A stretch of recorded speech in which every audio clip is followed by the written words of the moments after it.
Good evening, everyone. Welcome to Simrigs Sprint Series Season 18 here at Circuit of the Americas, the place we all know and love and have no opinions about. Joining me tonight is Mitchie Hobbs and Brent Sykes with Glenn Germain behind the cameras. I'm Cameron Thistlethwaite.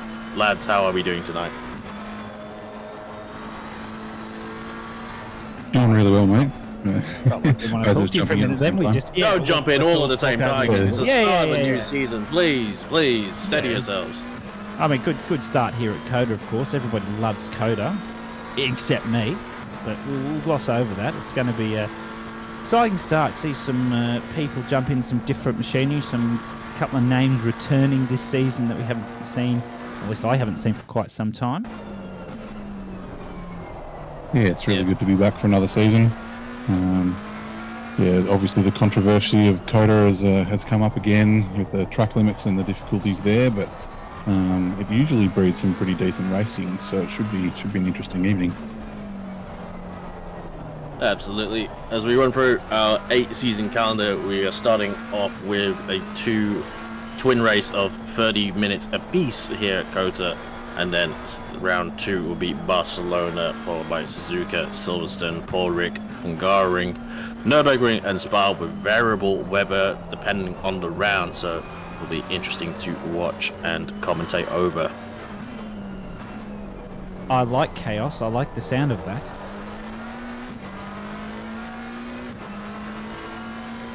You would say that now that you're not driving anymore. Yeah. No, exactly. Yeah, no, I'm not driving, so I can say what I like, sit here and laugh. But no, look, I actually think it's an interesting.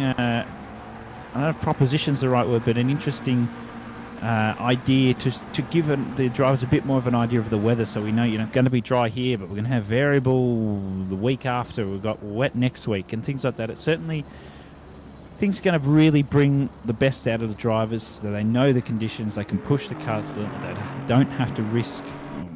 They do in the variable weather, but they've got the guaranteed wet, they've got the guaranteed dry, they don't have to worry about vice versa in the certain rounds, so it's certainly going to be an interesting one. JC's happy to see me in the chat, and no, Slady, you can't make a pillow out of me. That doesn't work. No, I don't know is that possible? If you have to ask, it's already been done in any case. Oh, well, God, that's so that's it. It's already out on Temu. Get yours today now. Oh. And great thing is you get none of the profits as well. Yeah. But anyway, let's run through the format for this weekend, for tonight, I should say. 10 a.m. qualifying that we're watching right now with 5 minutes left to boot, and followed by a half-an-hour race. Obviously, no requirements for pit stops. Following qualifying will be for just the top 11, as the top 10 from race 1 will make up the reverse grid for top 2 as well. And then followed by another 30-minute race, which will be at 8 p.m. in-game time according to the settings tonight, so should have a difference of track temps to say the least. And we do have a fast track right now, so definitely no optimum running, and about low 20s for the temp as well, which is going to be interesting. I think you need every bit of grip here, and the lower temp should help, but optimum would be nice, I can imagine, for those out there.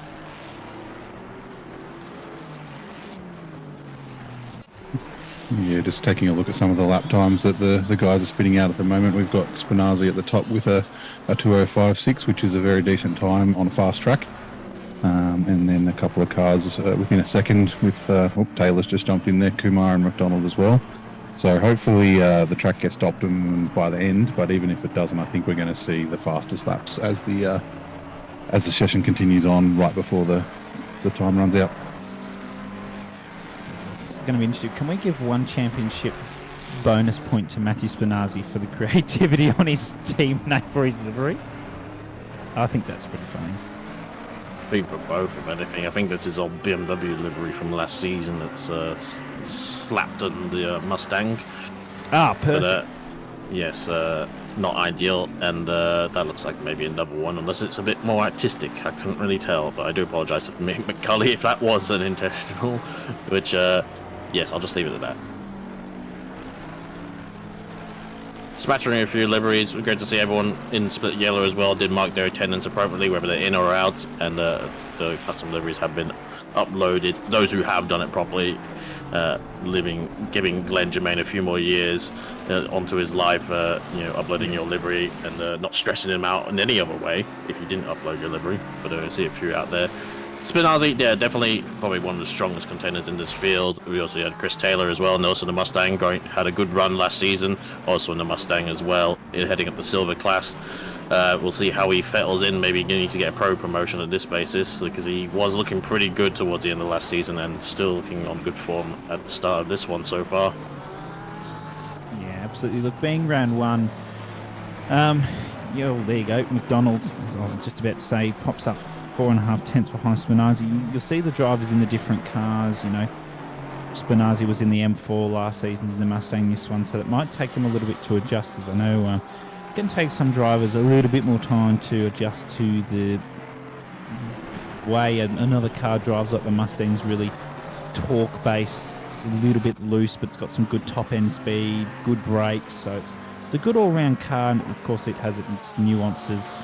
Chris Taylor just snuck in behind Spinazi there with 2.5 minutes to go. Wonder if he can improve on that. It's got 2 laps left in it. Whether he's got the fuel, I'm not sure, but a little bit of a gap in the top 5 at the moment. Got down 8 tenths to Brownett, and Kumar's outside there.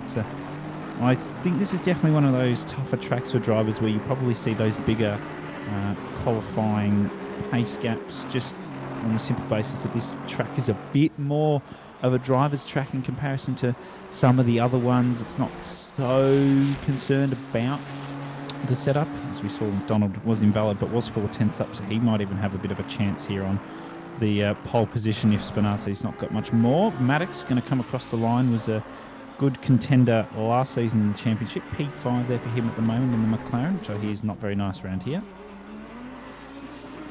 Yep.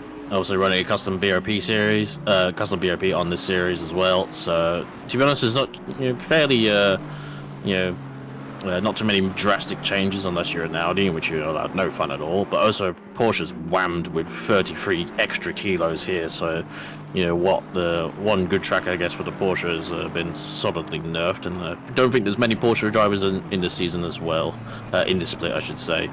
But Rondinelli here coming to finish his last lap, 7 tenths up. Decent driver as well, and puts up to P7, which is a good lap as well in the Aston Martin. Aston Martin, I think, not too bad of a car around here. Loses 6 kilos on the BOP and a good steady platform. But we have Chris Taylor, who is definitely up enough for pole right now. But if he can maintain it with 2 corners to go, he had to lift. He understeered. I saw that little lift. He shifted to 3rd, and I think that the Mustang just behind there as well is doing a similar thing. I think if he just pulls this up, it's still going to be enough for pole, but whether Matt's going to have something to say to that, I'm sure he will. I'm sure just a bit more to come. There it is. So 2:05.320. So only a tenth ahead of Matt though, so maybe he's got a bit more time. Busquevas has jumped in the Nissan. We were on board before with Rondinella. Shout out to him. He's come up from the rookie series, I believe, and has been thrown straight into silver, so that's a really good effort from him. Good showing for the start of this season, so great to see some of the academy drivers coming up into the Sprint Series, giving it a go, putting themselves amongst some of the best that OR has.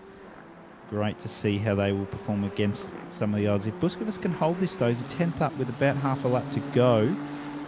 Could get a position or 2 here. A little bit of gap, as you can see. Spinazi doesn't have an answer to Taylor at the moment, but maybe something can be done here. The Nissans, of course, fantastic on the straight and then not so ideal in the corners, but maybe a little bit of time can be found. Nice on the brakes there. Gets a little bit of time on the exit. Doesn't want to get too squirrely. Let's see. Loses a bit of that time, though. I think maybe it was a tad wide.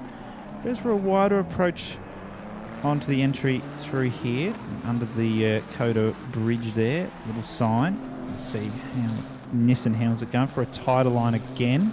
Just a little tap of the brakes, did a bit of a lift, so he's just matching his delta at this point, second to last corner. All of the curb, he can munch the curb a little bit more than that. Oh, there's a bit more time though, I reckon maybe he slid. Let's see what sort of a time this is going to do. Oh, this is going to be a cracking little time on the final lap here. Lost a little bit on the exits. I think P3? it's only... Oh, not quite. No. That was a little bit unexpected, but look at that Maddox, 2 1,000ths away from McDonald.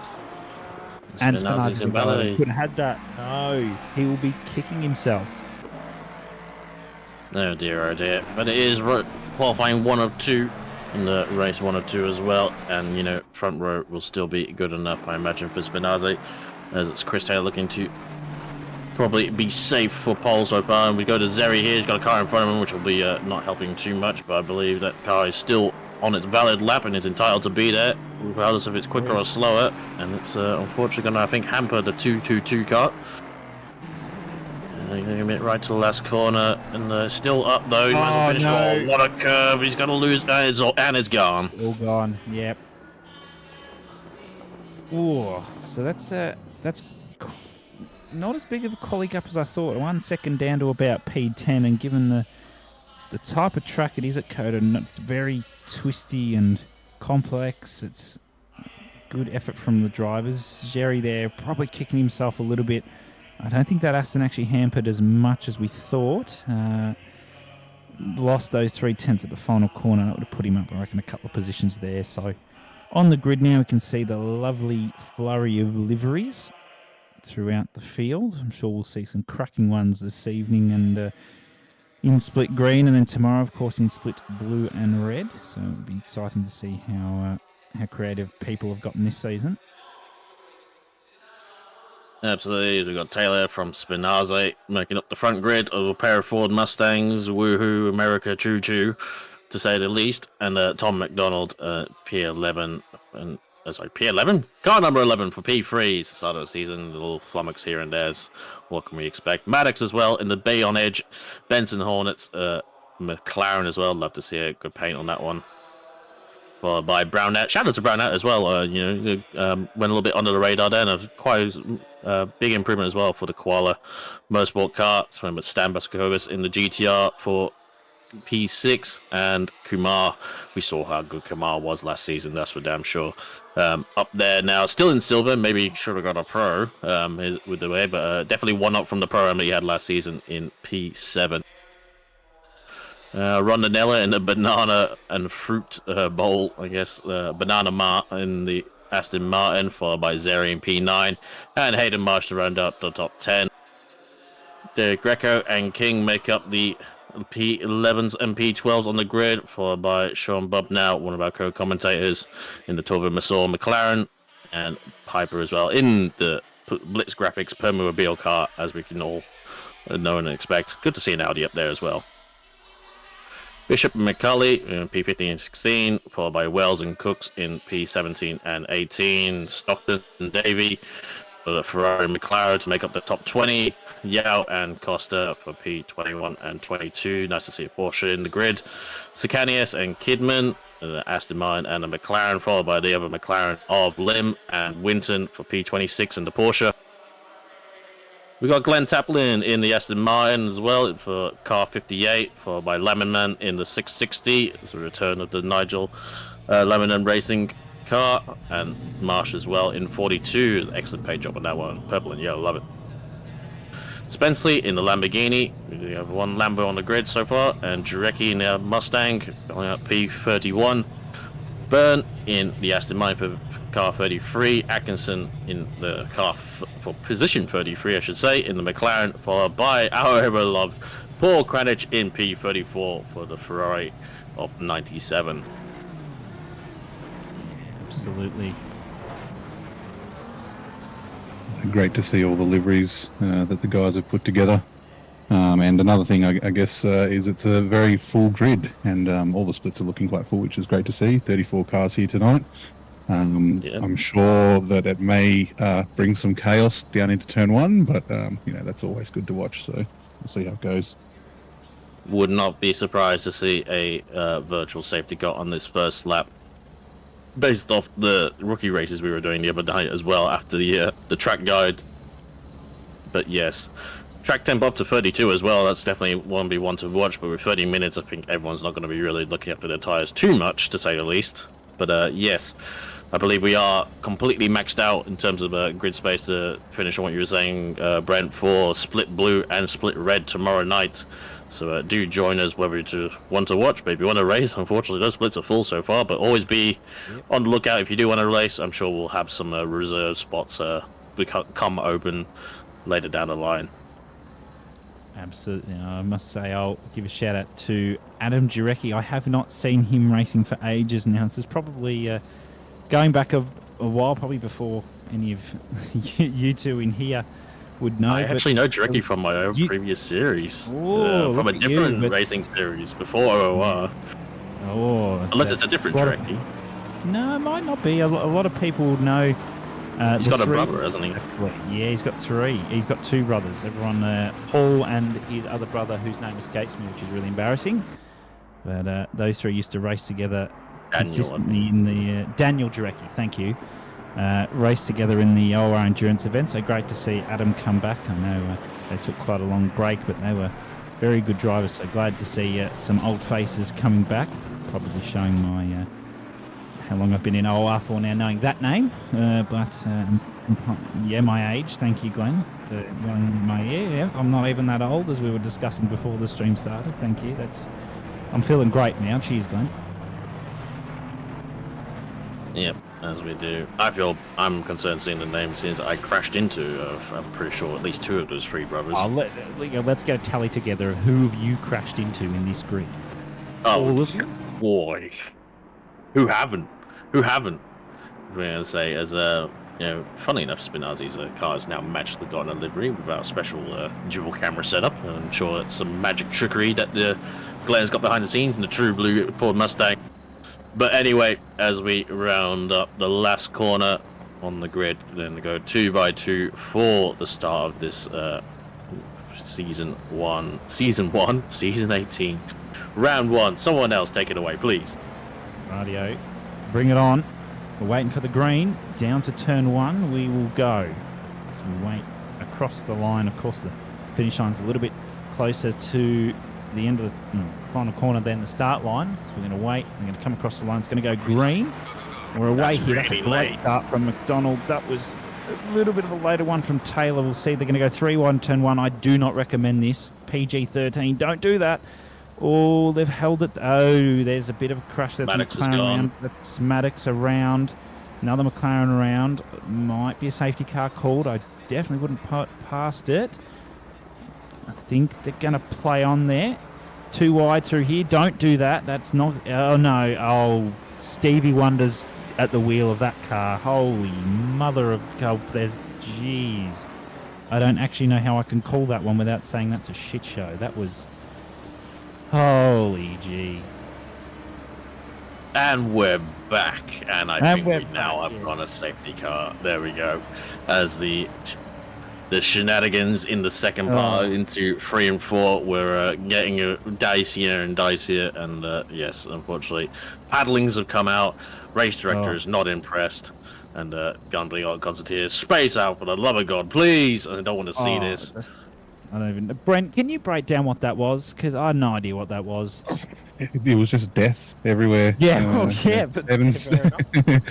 about 5 or 6, maybe 7 wide into turn 1. I'm sure we'll see a replay of it. But yeah, as the first round of the season and COTA kind of does, a lot of touching panels and safety cars being called for the rest of this lap. Yeah, much like the rest of America right now, it is what you called a shit show, and this time of year. But yes, going to be following up. It looks like Taylor did retain the lead. It was a very late start. They were pretty much going across the final timing line as they got the green light, and T-Mac managed to pip Spinazi, as we did lose at least Maddox from that top 5, and I think I did see 165 of Bub now go around as well. But I could be wrong on that one. It might be a different something 65 to say the least. The 765 of Maddox is what I was thinking of. My apologies. Probably what it was. ASA will go racing again at the end of this lap. I'd say so. Virtual safety car, of course. So Taylor's just going to lead around. He'll have control of the race just at the second to last corner, because you've got to go back to race pace, or at least initiate the race again before the finish line, and that's basically the final corner. So he doesn't have a lot of free rein here, Taylor. He's really got to plan this one. So safety car's coming in. Let's take this one back. Come on, Brent, show us how to come out of a safety car. Righto, so we got Taylor at the front, just holding the pack up a little bit. I'd say he's probably going to go on the apex of the corner. Holding it, yeah, off he goes. He's gone for a bit of a late start just before the line, gets a nice little break, sort of caught McDonald sleeping there a little bit, gets a little bit of space, holding it all the way up down to turn 1. Further down the pack, we'll have to see if they're spread out enough not to go 7 wide into turn 1. Oh, it's wide from T-Mac. There from McDonald, yeah. Looks like he's losing a couple of positions, but so far everyone's made it through turn 1 for their second try, which is always a good thing to see. Absolutely. There is a lot of these, turn 1 and turn 11 have these really tight apexes, and everyone likes to concertina right on the apex. I think it's, it's a bit 50-50 bad track design and 50-50, bad driving as well, as can lead to a lot of collisions. But to say the least, as T-Mac, I think, didn't arrest the speed as much as he wanted to on the entry, and had a bit of a weird, slightly rear axle slide on entry, but managed to gather it up to a point that he wasn't overtaken by Spinazzi.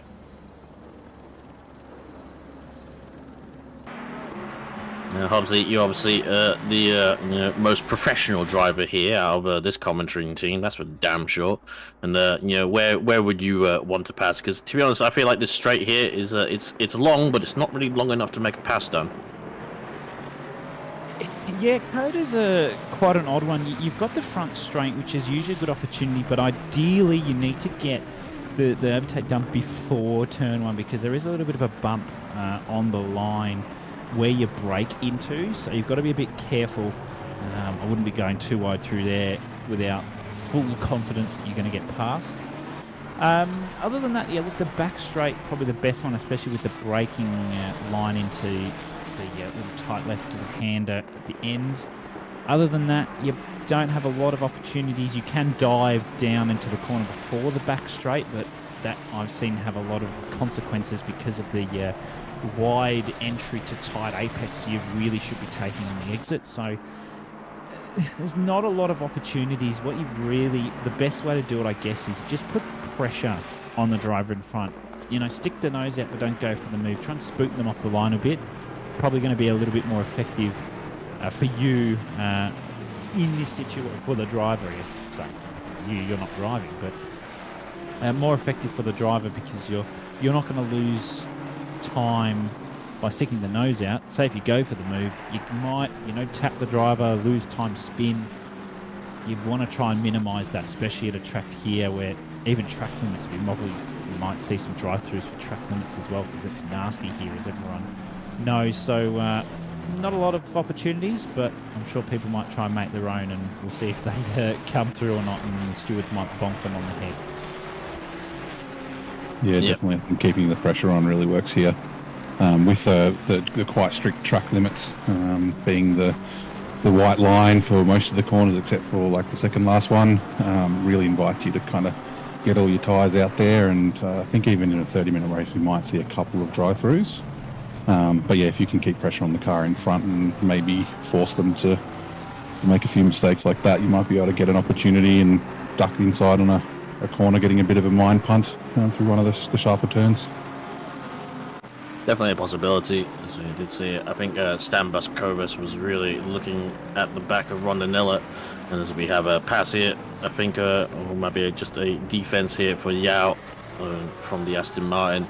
It looks like that is Sicanius getting by, or retaining his original position. Is quite a lot of jockeying in the mid-pack right now, as everyone's trying to find what pace they have, and oh dear, might be just trying to find some balance, and the Porsche pendulum strikes again and holds the brakes. And waiting game begins. I might be able to go here. There's a little bit of a gap. Okay, being wise, choosing not to. Could have gone, but he's recovering from his trousers. Oh, there's a little bit. There's McLaren at the back there. It's gone a little bit deep. That's Atkinson, I think, may have just gone a little bit deep with the Ferrari there, but pulled it up nicely. Yao just doing the right thing and waiting. But this final sector, you saw Yao just just on the inside there of Sicanius, just wasn't really quite in the right spot, and I reckon maybe gassed it up a little bit, or on the transition has just not put the Porsche in the right spot, and it's got its classic snap. It's had that since the previous model Porsche. So, oh, and there's penalties already coming out for pens. Thank you, stewards. Cannot wait.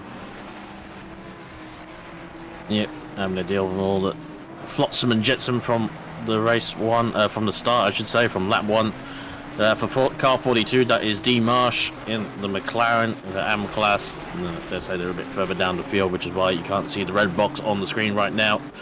And yes, unfortunately being slapped with at least a 5-second penalty. So going to say as well, great start by not Hayden Marsh here, but Piper as well. Also in the Audi, had a great start from outside the top 10.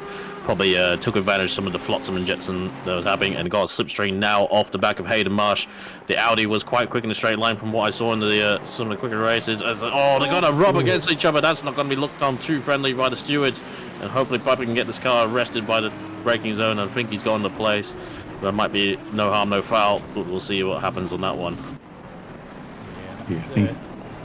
Go on, Brad. Ready to go, Hobbsy. I was just going to say, I think it's probably going to end up just being a racing incident, but they are kind of lucky they didn't get some weird net code, because we've seen those light touches before result in flipping cars and all sorts of chaos. So yeah, they're lucky to get through that in the end.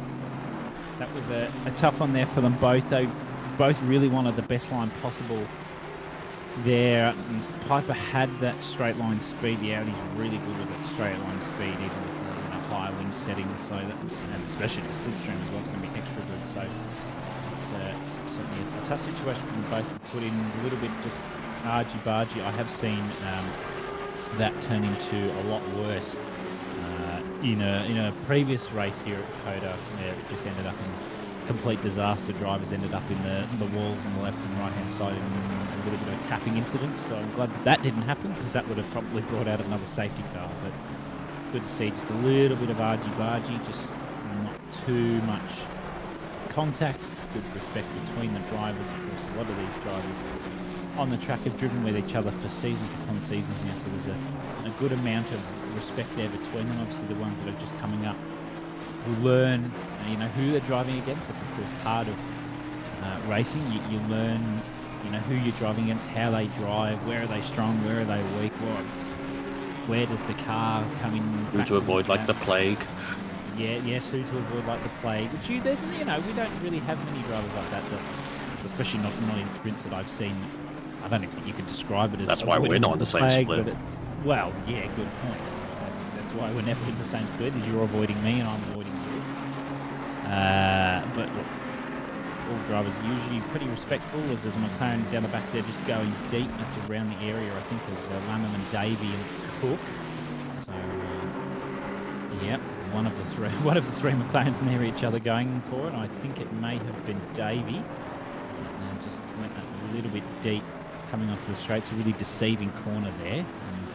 And just McLaren, it's Davey definitely trying to go around the outside of Sicanius. Can't get anything done yet. Just probably sticking the nose a little bit, and it's got Bishop behind as well. Burns there. Maddox is also in there after that spin at turn one. So a little bit of a struggle here. There's a big train of about 10 cars here, so that's going to spice things up a little bit. Yeah, in the fun races we were doing the other night, I was really hoping this would be a non-sprint race round, because to be honest, I found being in traffic was, one, worse for my track limits, but two, also just bad for my overall consistency and lap time, which is why I was kind of hoping to maybe pit early and get out of all the craziness of the field. But unfortunately, it's not really possible when there's no mandatory stops and only a 30-minute race. You don't really have that option, to say the least. So you just have to get it done. And so you've got anyone here, if you can notice, it's in the basically white with a black and red accenting livery, is basically not submitted their livery. And unfortunately, there's a tap there. Davey into the back of Sicanius. The 277 Aston Martin goes around and has to wait until there's a gap formed. And unfortunately, dare say that one's going to end up with a penalty, surely. Ooh, big time. There's going to be a bit of a smacking coming Davies' way. Looking forward to that one. There'll be probably minimum 10 seconds there. That was just probably a little bit not timely enough on the brakes there from Davey. But good respect, just slowing down. I think he was going to try and let Sicanius have the place back, but just the way he tapped in didn't really give Sicanius the option to jump on the accelerator and get a move on within a reasonable amount of time. And I think I've just discovered that I'm now going to be the one providing insights for you two on driving now that You can be our AWS. I am the AWS. I'm not a machine. No, you're definitely not. Not if we needed something to hold the paperweight down. No. But anyway, yeah, I am, aren't you? Hello, welcome. Have we not met before? No. I was going to say, Chris Taylor here, the silver driver, absolutely flogging the field as well right now. Definitely Taylor to pro, get it, a hashtag going. Annoy the track, ping all the race directors in chat as well. They love hearing this stuff when they love hearing the discussion about who should be what class. But yes, see also Buscobus is also on a penalty, I imagine, for maybe a first lap collision, 15-second penalty. Which I was going to say, there was a bit of a line forming behind the 222 of Zeri, and he is in technically reverse grid pole position right now, and he's got a lot of cars behind him who want the slice of that top 10 pie, because otherwise they're going to have to go qualifying at the end of this race again. Yeah, that's right. He's sort of acting as that proverbial cork, gatekeeping the top 10. But he's got 15 minutes, about halfway through the session, or halfway through this race, that if he can hold on, he'll get that coveted P1. And in the Ford, as the other guys behind him are probably finding, might be a little bit difficult to pass with the straight line speed down the straights. Just make the car nice and wide through the S's like we're seeing here, and see how long he can hold on for. Yep, Ford seemingly going pretty well in terms of overall competitiveness here as a COTA, which makes it a bit of a good all-rounder, which is an unusual thing to say about a front-engine car, we'll say.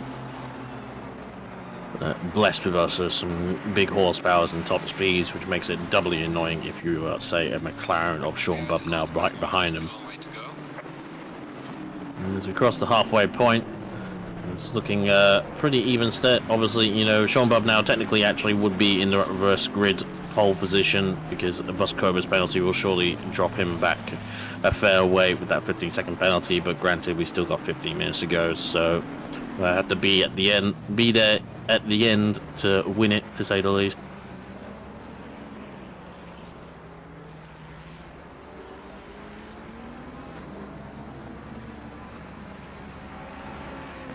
Mustang comes around now here, the long 17 and 18 corners, where the McLaren definitely, I will say, driving the McLaren, going through the sweeping corners, doesn't matter if you're just jumping in the car or whether you've known the car for ages, you can just jump in it and just take those long sweeping corners, feels like about 5Ks quicker than any other car, we'll say.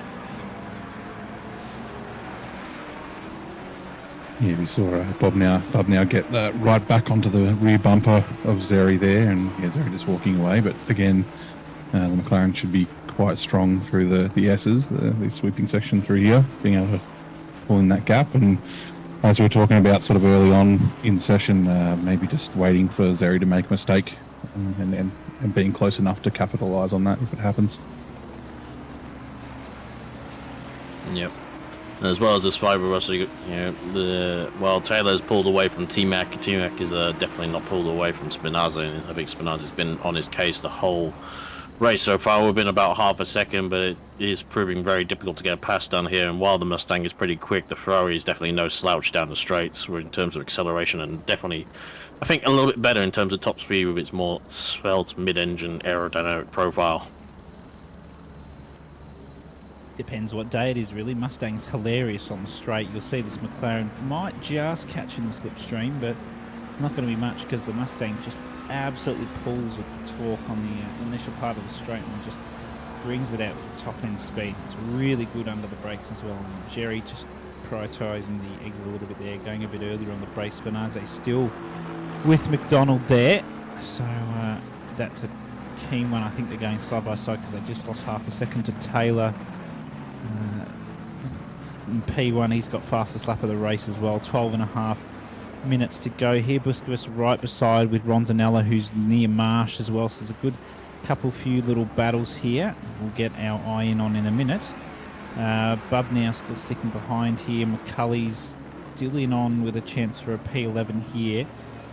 Busquets is in a tough situation with that 15-second penalty and battling, because that's going to lose him those few positions if it keeps going that way. Most other drivers sort of split apart a little bit. Atkinson's near Stockton. This is the turn 1, and yeah. Where do you start? Yeah. I think it was Buscobus into Maddox, which is why the 15-second penalty has come around. And then unfortunately there was all the other craziness went down at the S's as well.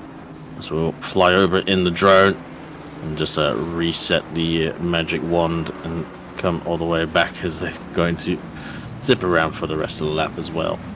And there was more carnage, and it was people diving, just diving / not knowing where the braking zone is, to say the least. Yeah, it's a nasty one to see, but it's a good spectacle overall. It'll be a lovely spectacle from the tower over there, I can tell you that. Certainly, so 4.2, the gap still staying with Taylor. Spinazzi still there with McDonald, not quite where he was before, though, just back a little bit. As I say that, they're going to go side by side again. Coming down the straight, here is Taylor. Just 10 minutes to go. Just probably preserving the tyres a little bit. Here is Busquets. Rondinella is there because Marsh just got past. It's going to be interesting to see how that one plays out. Rondinella might just play the cards. That Nissan is looking a little bit all over the place, so let's hope Busquets can hold that one together. Yeah, he kind of wants to go as forward as he much as he can, but with the 15-second penalty, because I think he might be back down to maybe P14 around George Cook and Maddox's area. It is quite still a tightly packed field, short races to say the least. And yeah, he's also got to get past Marsh if he wants to really extend the gap much further, as he was stuck behind Rondinella. So yeah, not too many. Aston Martin's pretty quick in a straight line. Ferrari is as well. The GTI is quick, good accelerating. I think that's why it's not too bad around this track. There's a lot of sort of stop-start for it to make up its time with its pretty excellent acceleration with the GTR. There's Adam Jarecki here in P21, just coming around the last corner, probably finding his feet a little bit where, in the Mustang. Oh, as the Lamborghini of Spenceley has got around at the last corner, and hopefully, stop, the car's still coming, wait your turn, someone's at the pits, there's got a drive-through, that is Winton in the 72 Porsche. I was going to say while you're in the pits, but drive-through penalty explains that one. Yeah, assuming that's for track limits. We thought there might be a couple. It's definitely one. With 10 minutes to go, we might see another couple of cars having to go through that long pit lane that the COTA has. Just having a look though, we saw that replay of the turn 1, lap 1 incident with Maddox, and he's a bit of a man on a mission, because where's he up to? P15. So been making his way back up the order, recovering from almost P34, which is great to see. Yep, unfortunately turned at the start at the turn 1, lap 1.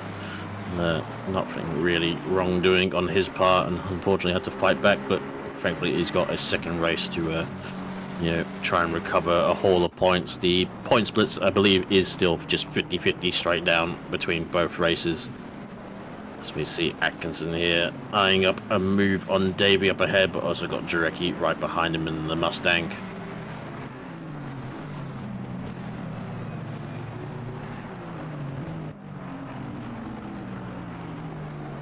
It's getting pretty close. Gonna have a look for a little dip and dive, maybe an undercut if there is a space permitted, as Davey's also got Byrne up ahead as well in the Aston Martin. Everyone looking a little bit, tyres are probably feeling it a little bit worn down. You want to have the prime optimum grip that they would have had at the start. and suffering a little bit. It's quite a high energy circuit. Oh, as Berners definitely either let this car through or Davey, and they go, oh no, it's got to all happen, and they're all the connect free has happened. As I believe Davey and Atkinson came together, or Byrne and Atkinson came together, and then someone else was caught up in it, as we saw, and unfortunately, that is another one for our alcoholic sim racing stewards to take a look at and also get drunk over, sadly. Yeah, they've had a couple of weeks break in between seasons, so keep them on their toes with the first race, making sure that they earn their pay. That they totally definitely get as stewards here at OOR. Shout out to those guys who obviously work tirelessly in the background to get the races going and that sort of thing. Yeah, no, they're in hibernation between seasons, and then we wake them back. This is essentially, we wake them up with a nice bucket of icy cold water up the nostrils, essentially, with a COTA for the first race, as we love to make our sim racing stewards suffer for the whole season. But yes, unfortunately, suffering along with the drivers, so those who are not at fault. And I think Davey was a little bit unfortunate on that one, as not too sure what happened that caused Byrne to suddenly drop behind him, and then what happened with Atkinson as well. But Piper here in the Audi, as I should say. Also, Spinazzi has gone ahead of Mac. Oh no, as Mac now goes back ahead as well. So not sure what happened there between the two, whether it's just ACC timing things, as Mac is right behind him, but not close enough to send it into turn one. Whether it was a bit of side-by-side in the last sector, we're not too sure. But yes, really close between P2 and 3. But Piper, I feel like we've lost someone from the top 5. Not too certain on that one. Yeah, Kumar's dropped back. Oh, yes. Yeah, I was going to say, yeah, Kumar in the 117 car. That's what you get when you share the same number as Jamie Conboy. Cool, got him. Got him. So see here, potentially a replay of T-Mac in the 11. They were very close. Nope, never mind. All good.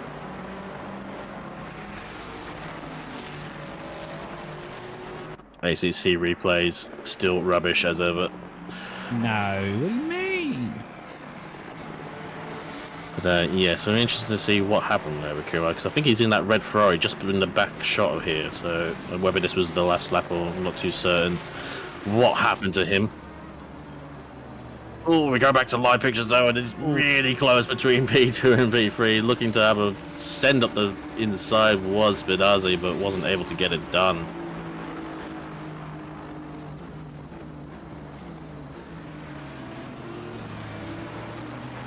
Shout out to Brownette as well, the Pro-Am driver up now in P4, just doing his bit out there, leading the rest of the top 10, doing a great job there in the Ferrari for Pro-Am class. Gonna get a nice chunk of points if he manages to survive the last 4 minutes, as I do my best to curse him.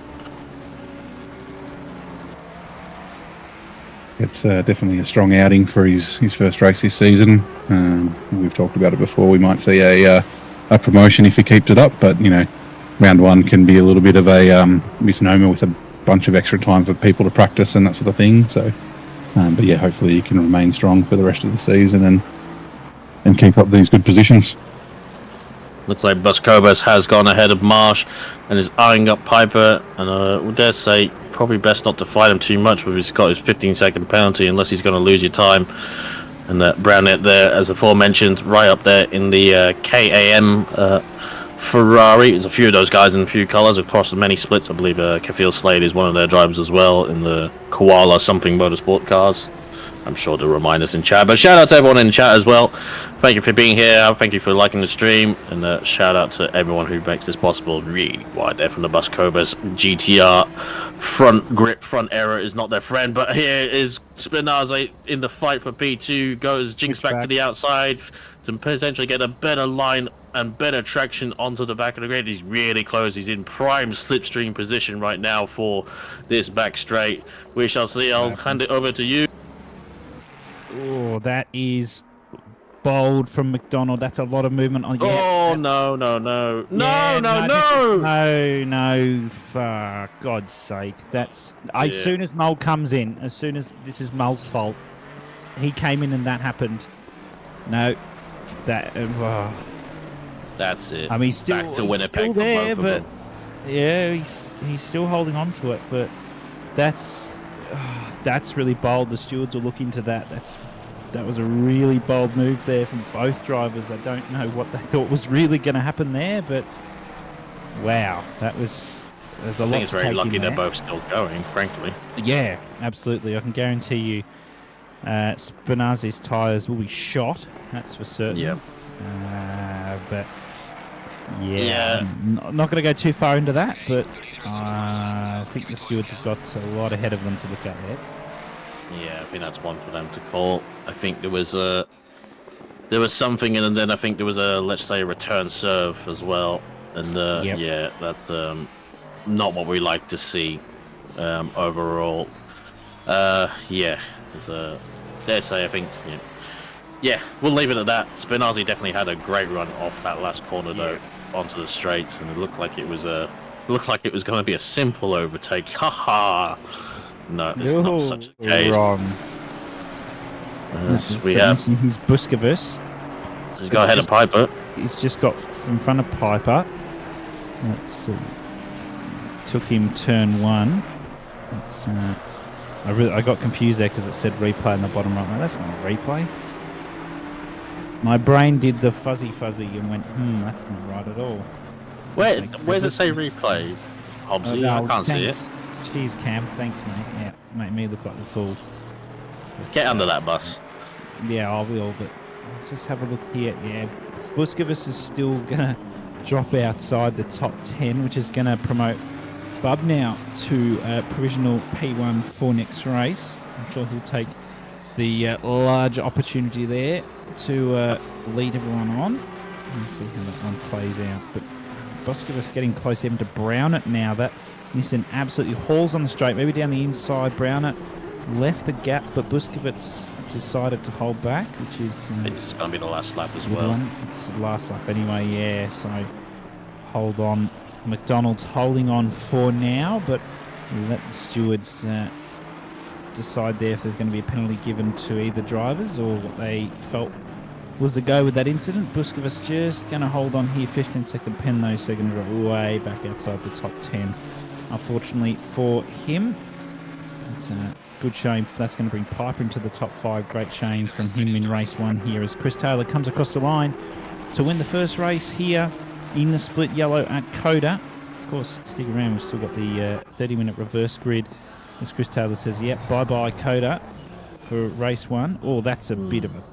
Yeah, I think that may have been Spinazzi showing his opinion on that incident. Yeah, that one. Was that? That's not on. Yeah, don't do that anymore. That's not on. The stewards. Unless you're friends. Yeah, unless you're friends, don't do that.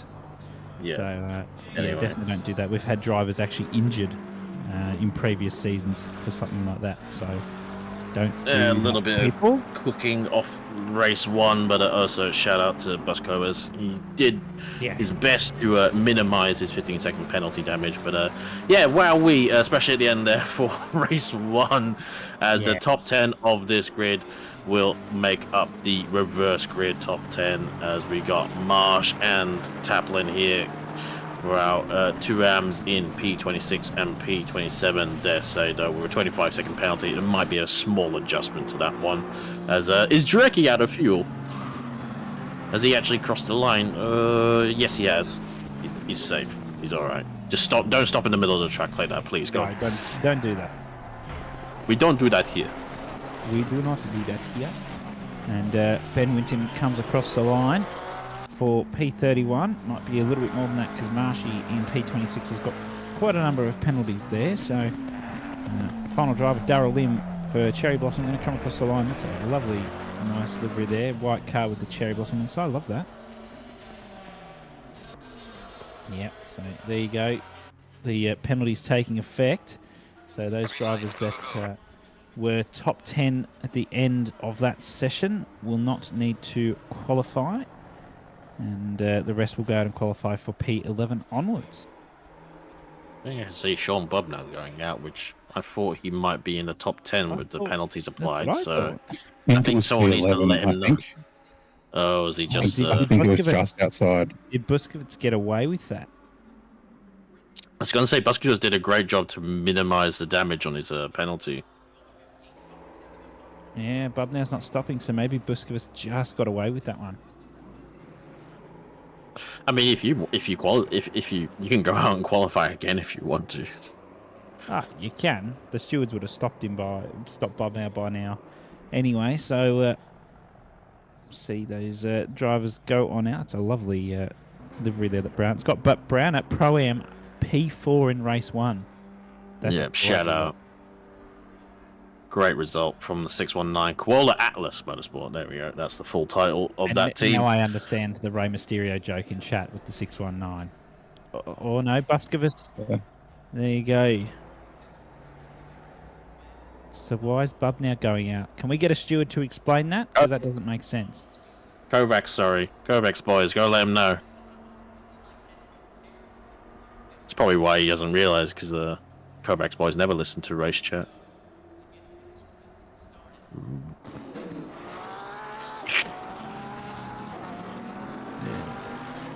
So this is the Cherry Blossom livery again. That's a nice livery. I think it's a little bit on the red on the wheels too, which is nice. I like a nice simple livery. Don't show me any of this complicated stuff. Just show me a nice, simple, good-looking livery. What more can you ask for? Yeah, definitely. Is that an old man reference? No, it's not an old man reference. Sounds like an old man reference. No, it's not. We've had this conversation. I reckon you're a fraud, mate. You finished high school 20 years ago and you pretend you're a young man. You know, sometimes I wonder if you listen. It's a listen. I don't have to believe you. Oh, right. Anywho, with all the drama that is cooking behind the scenes, and good thing I can't look into split yellow chat room right now. I don't want to see the school's chat room. They're just swearing that constantly. Yeah. Yeah, I think maybe there might be if there are penalties, I imagine it'll come in form of a grid penalty or something, or could be who knows. Could be a post-run penalty as well. Yep. Do see 165 has stopped on track and returned back to the grid, whether someone's let him know. Told him. Genius. Thank you to that genius. Now, of course, qualifying 2 is a shortened qualifying, so drivers don't have as much time to put the laps in, which is nasty because the track limits here are everybody's favourites, and by everyone's favourites I mean everybody just wants them to go in the bin. We'll have a look at the lines. Lim's just taking on the LRP. Yeah, that's a lot of curb. Yeah. Even on the outlet, that's a lot of curb. I'm seeing a lot of blue dots, though, which is concerning. I think they might be bugged for the first. Oh, of course. Full out lap. Yeah, that is usually bugged, isn't it? Love that. ACC things. It's always handy when you're close behind someone, you can't tell if they're blue flagged or not on your out lap. But yeah, the guys will sort themselves out. But yeah, just an 8-minute quali. By the time you get your tyres up to temp, and the chance of invalidating. Going for that safe banker has to be a pretty decent strategy early on, and then pushing afterwards. Otherwise, you might end up towards the back of the pack, not being able to set a time. According to Firelord Racing, which I believe is one of our stewards, Spinazzi car 111 will be starting from the back of the back of the grid for race 2 due to a post-race incident. There you go. So I believe that's what we saw. Thank you, Alex. That is, I think that's what we saw. Just Spinazzi tapping. Tapping's probably a kind word. McDonald at the end there, just showing his dismay for the incident. I think regardless of whatever the blame on the incident before, retaliation like that is not tolerated. The stewards will slap you. And if not, you will find Matt Powell outside your window. Yep. With his paddle. Yes. And you'll hear him laugh and go, "Oh, that's it. That's life over at that point."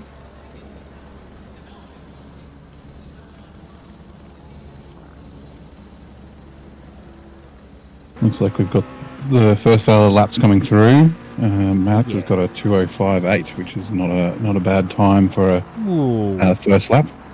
Good to see. Track is optimum, so we'd expect that the times will be a little bit quicker than the first quali session.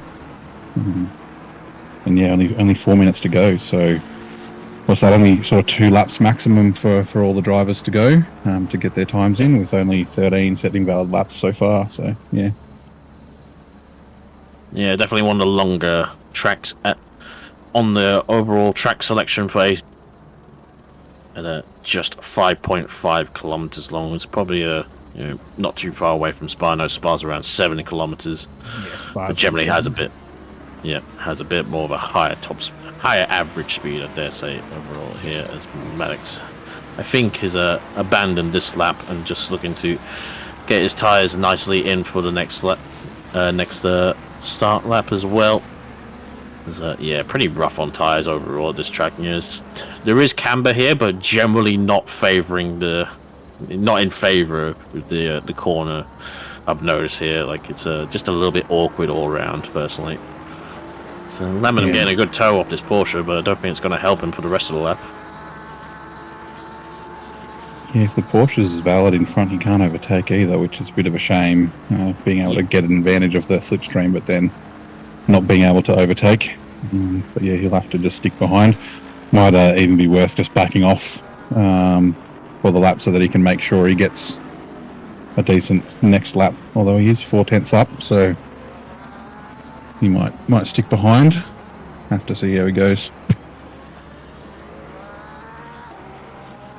Yep, doesn't actually look to be holding up too much. Maybe a little bit of aero wash in this corner in particular, but going well.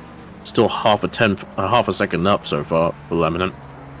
So it'll be good to bank this lap at the very least, because you never know what your next lap's going to be. Whether you could just go in and validate, and it'll all be for naught as he goes up to P5 so far. And there we go, the Porsche's out the way as well. Double jeopardy excellence for Laminant.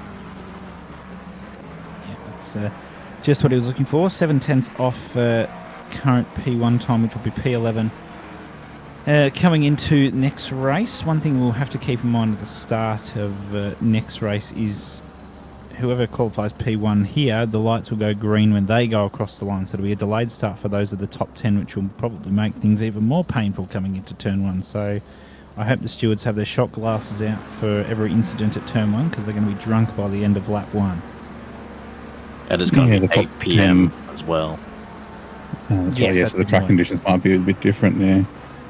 Just thinking that the top 10 might be close to the apex of turn 1 by the time it goes green. So maybe this will be a bit of a blessing in disguise.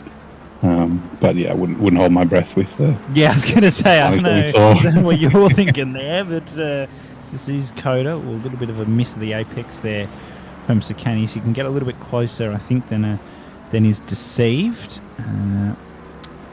But it's looking good, just under 4/10 up at the moment. It's going to bring him a fair way up the positions. There's only a 10th between him and P7, almost 6. So we'll see how this affects his qualifying position. Can he get a bit of time on the exit? Yes. Can I get up 4/10? P7, that's a great time there. Oh, wow, as I say, that drops down.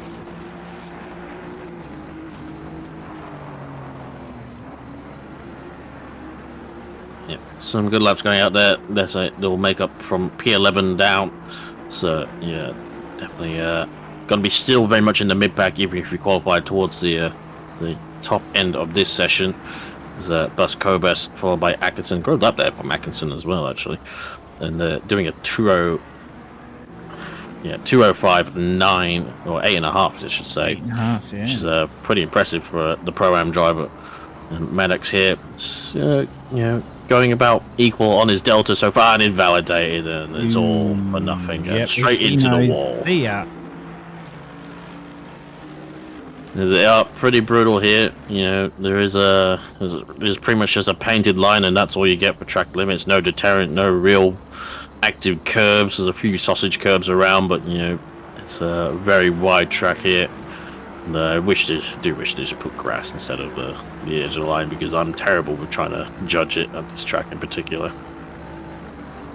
Big games here from Bishop so far on his lap, up to 5 tenths, losing a little bit on exit as he probably went a smidge deep, but should put him well up if he's able to maintain this 4 tenths up advantage on his previous in the 89 Aston Martin. As it nicely turned in for the awkward left corner, followed by another sequence of awkward corners, because it is the circuit of the awkward corners, in my opinion. Hope he doesn't cut the corners too much, as he can do, to try and maintain the speed, as he's done a good job, but has bled a lot of unfortunate time through 17 and 18. 19 in equalizes about, gains a little bit, but not too much. And coming now for turn 20, and it's going to be up to, I dare say, P7 for Bishop. No, I'm completely wrong. It's P9. Wow, that's rude. I had all hopes of upper position or two and just stuck him there. Costa, though, hello. This could be pole. Keep it on the track, Costa. Hello. Keep the braking point. That's good. Getting a bit of time on the entry. That's what you want. You might lose on exit. This is going to be pole, isn't it? Oh, yes. 12 milliseconds between P1 and 2. There's a 10th between the top 4. Excellent stuff.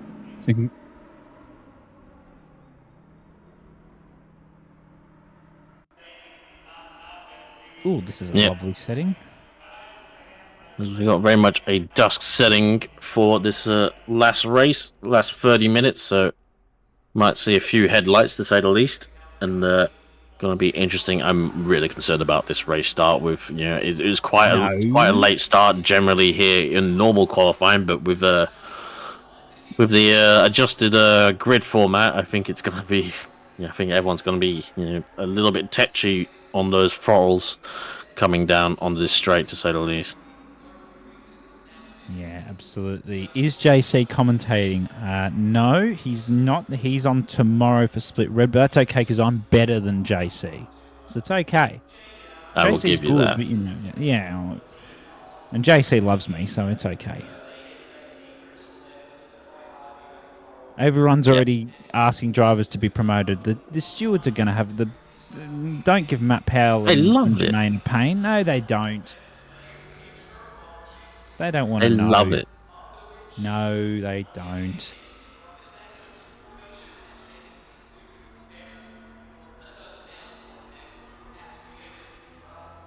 Look at the skies at the moment. Clear, nice and clear. Tinge of orange for dusk. That's lovely. That's a nice time to be driving. Ah, well. Oh, wow. That's a problem then, isn't it? Yeah. Oh, someone loves you, Mr. Thistlethwaite. Apparently you're the best. Yeah, it's that bot that I set up before the race. Ah, nice. No one would ever say that.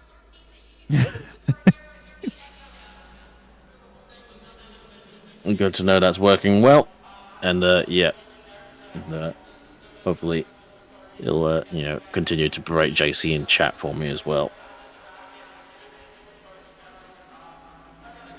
But, yes, gonna be interesting.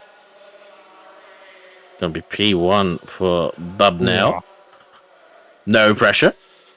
No pressure.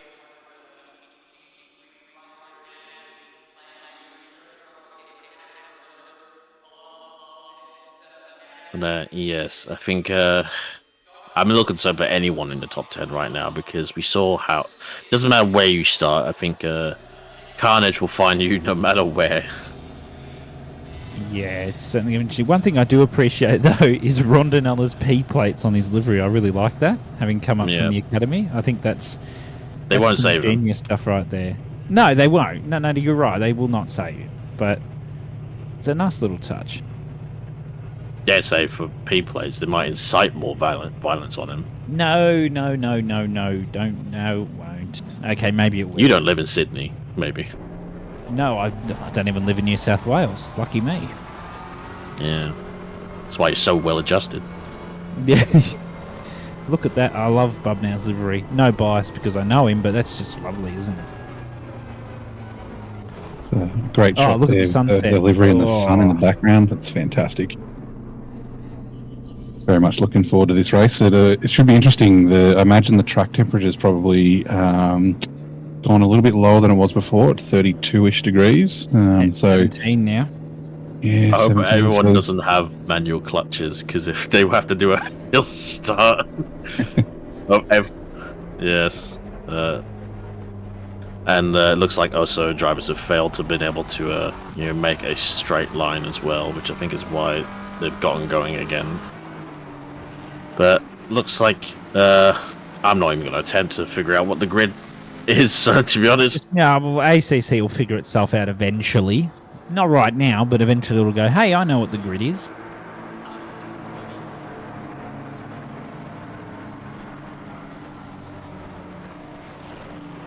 Looks Apparently like it's you'll putting be, itself out now. After they've gone through the first sector, so we've got Bubnow, Takuma, and then Zeri at P3, followed by Rondinella, Hayden Marsh, Ben Piper, Nicholas Brownette, Tom McDonald, to Chris Taylor, and Andre Costa making up the top 10. And then the qualifying for the session we saw before continues the rest of the grid. yeah, and so technically a top 9 reverse grid, because one of our top 10s was silly enough to get himself something that would send him to the back of the grid, and I'm going to highlight that because I don't want to see that again, and I think it should be appropriately brought up. And we all make mistakes, granted, but I don't want to see that. So I'm hoping everyone learns from that. Don't be a Marnus, as Josh Rebel would say. Oh, that McLaren's going to go around. Wow. That's a good way to warm the tide. That's Lammerman going full slalom type stuff on the straight. Don't do that in the race. Don't do that. You will get slapped by the stewards. Yeah. But that's some proper weaving right there. And you know what? Let's do the wise thing, Cam. Let's let Brent call this start so he can be the one to blame when this all goes wrong. Yeah, I can be the cursor. That's fine. Yes, I've got a broadcast exactly. curse from last season, so I'll just Good stuff. pull it up for the race. Yeah. Getting double file now, even though there's 3 wide in some spots. So I hope everyone's figured it out. As there might be a smidge of confusion with one car being sent back to the grid. Not easy for everyone in this, for race directors and participants, to say the least. But they are forming up now, and we will hand over to Mr. Brent Sykes for the top commentary of curses.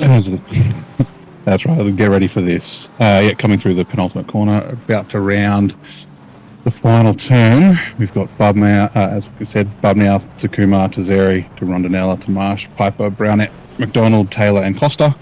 It will be a late start. They'll go over that start-finish line we can see there because of the reverse 10 top grid, and let's see how much chaos we get into turn 1. Looks like the race start's probably initialized. Waiting for the green light. Still waiting. And we are green. Here we go. So we've got some moves down the inside there as we're focusing a little bit further down the pack on Brownette, and all the cars are actually making it through turn 1. A little bit of touching there, but not too bad. We've still got Bubnow out in front, by the looks of it, followed by Kumar and Zeri. But unlike lap 1, there looks like there's a car in the background there, but everyone's made it through fairly unscathed, which is fantastic to see. As the ACC... yeah, that's right. Oh, Jesus. Yes, ACC leaderboard. Please give us 10 business... Oh, someone's in the wall. Through the S's. I don't know if we've got a safety car yet. That's Greco. Greco continuing to go. Yep. Greco and Costa. And Costa, the Brazilian duos. That's a sad-looking McLaren. That's a sad-looking McLaren. Yeah, unfortunately, he's got the floppy bonnet, so I think he'll unfortunately have to go back to the pits for a repair. See, what happens? As soon as Mullock comes back into the chat, there's an incident. What's going on here? Yeah, it must be some sort of conspiracy, but yeah. So maybe it's AI or Skynet or something. causing issues. Looks like we've got some more incidents. There's a 619 and I think 63 had to come together at the last corner with order straight at turn 11. And, unfortunately, it's I think we've gone away with it. Okay. Oh, safety Late car. safety car. Very late Lovely. safety car. Yeah, it's a late call, so I reckon we'll go around probably for a full lap here, unless the cars bunch up quickly enough. That's... Oh, God, don't you love Sprint Series? Keeps us I on our do. toes. It's fantastic. It's good to watch, not necessarily good to be in, but, getting to, this to is see a bit of why- carnage is always great. This is why I don't like tracks that are as wide as... No, Jarecki went into the back of Cook there. That might be a number call. The drivers don't remember that... Space out! Oh, they've done it again! For goodness Christ! Come on. Oh, I wonder if maybe we'll see the safety car extend for another lap. We'll just have to see. Get the no, we will safety definitely. car out. we'll go another lap. I reckon the stewards will try and teach them a lesson and tell them that they're not ghosted because they've already had a couple of taps. Well, maybe I they're think back we're underway. green. Okay, we're going green. That's interesting. I think the is a shorter one, so I guess they want to get things back underway as quickly as possible. But Kumar saw Bub now going. They caught Rondinella sleeping. Taylor is trying to get past Marsh. McDonald's just sitting there at the moment. Spinassi's already made his way up from the back of the grid to P18, so good effort so far. Still got 26 minutes to make something of that. That's Atkinson just lurking in the background here. Taylor's lurking, trying to put a bit of pressure on Marsh, but not sure what can be done at the moment. They're all in this little train of four. It's just a train of pressure here. That's going to be a track run from on Taylor. Atkinson. Yeah, let's see what happens down in the... I was going to say, Cracker's had another moment down and has unfortunately quit the game as well. Yeah, I think that's it for him. I believe Taylor has gone, Marsh. Yeah, it would appear that way. I think he probably I think he's got spooked him out someone a little bit. And Stonewall's only only Marsh at the moment. Sorry, no, Taylor's dropped Oh. back.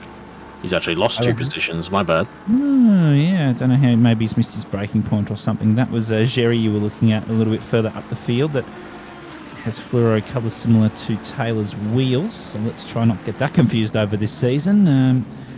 Through the twisty section of Sector 3, everybody's favourite. No real wind coming through the track today, so that's not going to be affecting lines too much. Bub now wide. This is going to let Kumar through. Oh, it's going to be tough. I think Kumar needs to switch back here. And I think he looked for it. Rondinella is the one that just needs to hold back here. Maybe wait for an incident or wait for a passing opportunity. Oh, a bit of a kiss there on Bub now from Kumar. Just letting him know he's there. It's probably a bit too personal, but, he's there. He might look into turn one. Yeah, sticks the nose out. Rondinella's done the same. Down the inside. Oh, that was a bit erratic there from Kumar. And Piper's been hit, I think. Oh, he frankly gets underway. Oh, that's T-Mac as well. McDonald. There's people round. That's Jerry round as well. Oh, no. Goodness. Oh, interesting rejoin there from Piper. Okay. But lots of things happen there. Yes. Oh, Stockton's going to drift. Atkinson's dropped back a bit. Holy moly, George Cook's in there. Spinassi's coming back up. Lim's in there. Jarecki's even making a way up. This is... Where do I look? Everywhere, Yeah. all the things. It's all happening all at Oh, once great. here at COTA. I didn't know. Yeah, we're streaming Burnout Free Takedown at this point, to be honest. And it's all happening. Everyone's so close together, and the problem is everyone has so many different lines, different braking zones, especially at this track. And it's always very much, makes us quite nervous to commentate, and I'm sure just as nervous to drive. And unfortunately, I believe Piper was hit by someone because, I know the Audi's quite loose on the rear, but he was pretty much reverse entering the first corner. which might suggest a hit as he looks to get past Davey in the McLaren. He gets it done, nicely done. And yeah, unfortunate for Piper there after a good result from race 1, but he's got plenty of time to recover so far, and he's got a quick car as well. The Audi seems to be pretty solid ship around here, and very quick in a straight line, as we've alluded to. Oh, it's a big final lead between Bubnow and Kumar. Yeah, Kumar might be enough for a switch. Shove, yeah. I was gonna say Kumar just looked a little bit, just been a bit more composed, a little bit quicker. All so far, I'm not sure if Bubnow's got enough to respond with. He's gonna have a bit of a slipstream, but the Ferrari might be too far ahead from the braking zone. Yeah. Rondanella's in here too. Maddox has got a 10-second penalty for an incident from the start of the race, or earlier in the race. I don't know if it's lap 1 or not. Coming through now, or side by side, T-Mac and Marsh, in fact, just behind. There's a good little gap here from Rondanella to Marsh. So a good little bit of battling can be done here. And we'll see Kumar's going to try and run away from this pack as quickly as possible. He was a really good driver last season, season 17, did very well in that Ferrari. So looking to try and keep that form going coming into this season of 8 rounds. Chris Taylor at the moment is just behind Buskovas. 2 cars that have very good top end speeds coming to the back straight. It's going to certainly be an interesting one. Yellow flag just coming into sector 2. That's car 42. That's Marshy, who's just gone round. So he'll look to bring that car back onto the track. At the back of the field, unfortunately, might have had a bit of a moment, I suspect, through that little windy section. And it's gone again. The car's just not responding nicely after that initial spin. Tyres will be hot. Will not be happy at all. There's a gaggle of cars here, as we see down the inside of Rondanella. That's Bubnow just trying to hold this position. Rondanella, oh, that Aston thankfully doesn't have the Porsche type snap, so he keeps it on the track, but just needs to keep that concentration. He's got T-Mac behind. Might even look to let T-Mac pass and have a go at Bubnow first. Marsh is trying to sneak in on this one as well. Might just lurk from the back. As you see, McDonald's just getting really aggressive, using all the track coming across reasonably quickly. Needs to watch track limits though. See a couple of drivers getting nice and close to them through a couple of these corners, and the Aston's not going to have the drive out of the corner because turbo lagging. Yep, definitely not as efficient as the Ferrari. Yeah, a little bit older spec car. Oh, there's a lot of cars going around the 992. I'm not so sure. I think that's Yao. There's cars scattered in the background. Not too sure what happened, but yes, T-Mac all over the back of Rondanella right now, and Rondanella will want to get past Bubnow as quickly as possible because I think he's got a little bit more speed. All these drivers kind of making up their time up through different parts of the lap somewhat. As we see Adam Jarecki here with Maddox all over behind him. With a little bit of a damaged car has gone off exit stage left, and whether there was a hardware failure or whether that was just gave up at that point, not too sure what happened. I wonder if it was a hardware failure because he just exit stage left. Yeah, looked a bit odd. Maybe the wheels just had a bit of a moment and had to go back to the pits and got back as quickly as he could, which is a good decision. Don't want to impede the others, but Kumar is pulling out the time to Bubnow and Rondanella, almost a 3-second gap within a lap or two. That is quite some effort. Does not want to be involved here at all. Rondanella's slipstream looking to the outside of Bubnow. 222. That Sherry's got a penalty as well. Oh, Bubnow squeezing Rondanella just a little bit, showing him how it's done in the Sprint Series, reminding him that it's not Academy Series anymore. And McDonald's come to join the party as well. Just looking for that inside line. McDonald getting probably a little bit impatient there, just sticking the nose out. Wants to get past as quickly as he can, but just maybe a little bit of patience will be key. Davey gets a 15-second penalty as well. So the penalty starting to roll in from the stewards now. They've got these made these decisions. Just see Bubnow. Oh, that's nice use of the curb there from Rondanella. Got a little bit bumped. That's back on the track. Around final turn. Can't quite get the exit of Bubnow there. He doesn't have to worry as much of the turbo lag of the other 2 cars. So Needs the slipstream. I think T-Mac's got that, but he does have, as you can see, a little bit of front-end damage, which isn't going to be really helping him from that earlier incident at turn 1, I believe, on lap 1. So that's not going to be helping. And T-Mac's on the inside. He's holding it. He's forcing Rondinella to the outside. And I reckon T-Mac's going to have this because he's just going to force it too wide. And yeah, Rondinella's made that mistake. There's a track limit warning. There's another one. That's not going to be good for Rondinella. And T-Mac is just showing... I was about to say putting the pressure on, but he's just decided to go and prove me wrong. Yeah, just putting a little bit of pressure on there, getting Rondinella out of shape. I was thinking they were going to go too wide all the way through there. Probably best that they didn't, because as we've seen so far, going too wide usually results in some damage on both cars. But yeah, Rondinella really having to start driving defensively to keep McDonald behind him at this stage, and that'll allow Bub now to sort of get a bit of breathing room and hopefully for him make up some space. Yeah, and Reynolds has gone and jinxed it, saying there's a death coming, and John saying that wasn't track limits. How on earth is that not track limits? That was... well, I love COTA. Fantastic. As a Buscobas just got marsh just now and does have the fastest lap of the race. You're going well in these cooler temperatures. Probably a little bit easier on the GTR's tyres, and he's surely going to be catching these guys. As Rondinella has gone off at some point, and is going to lose a position to Stan, and maybe to Marsh has not got the downforce to really put one on Rondinella there, but unfortunately, we've seen what pressure can do to even really great drivers as well.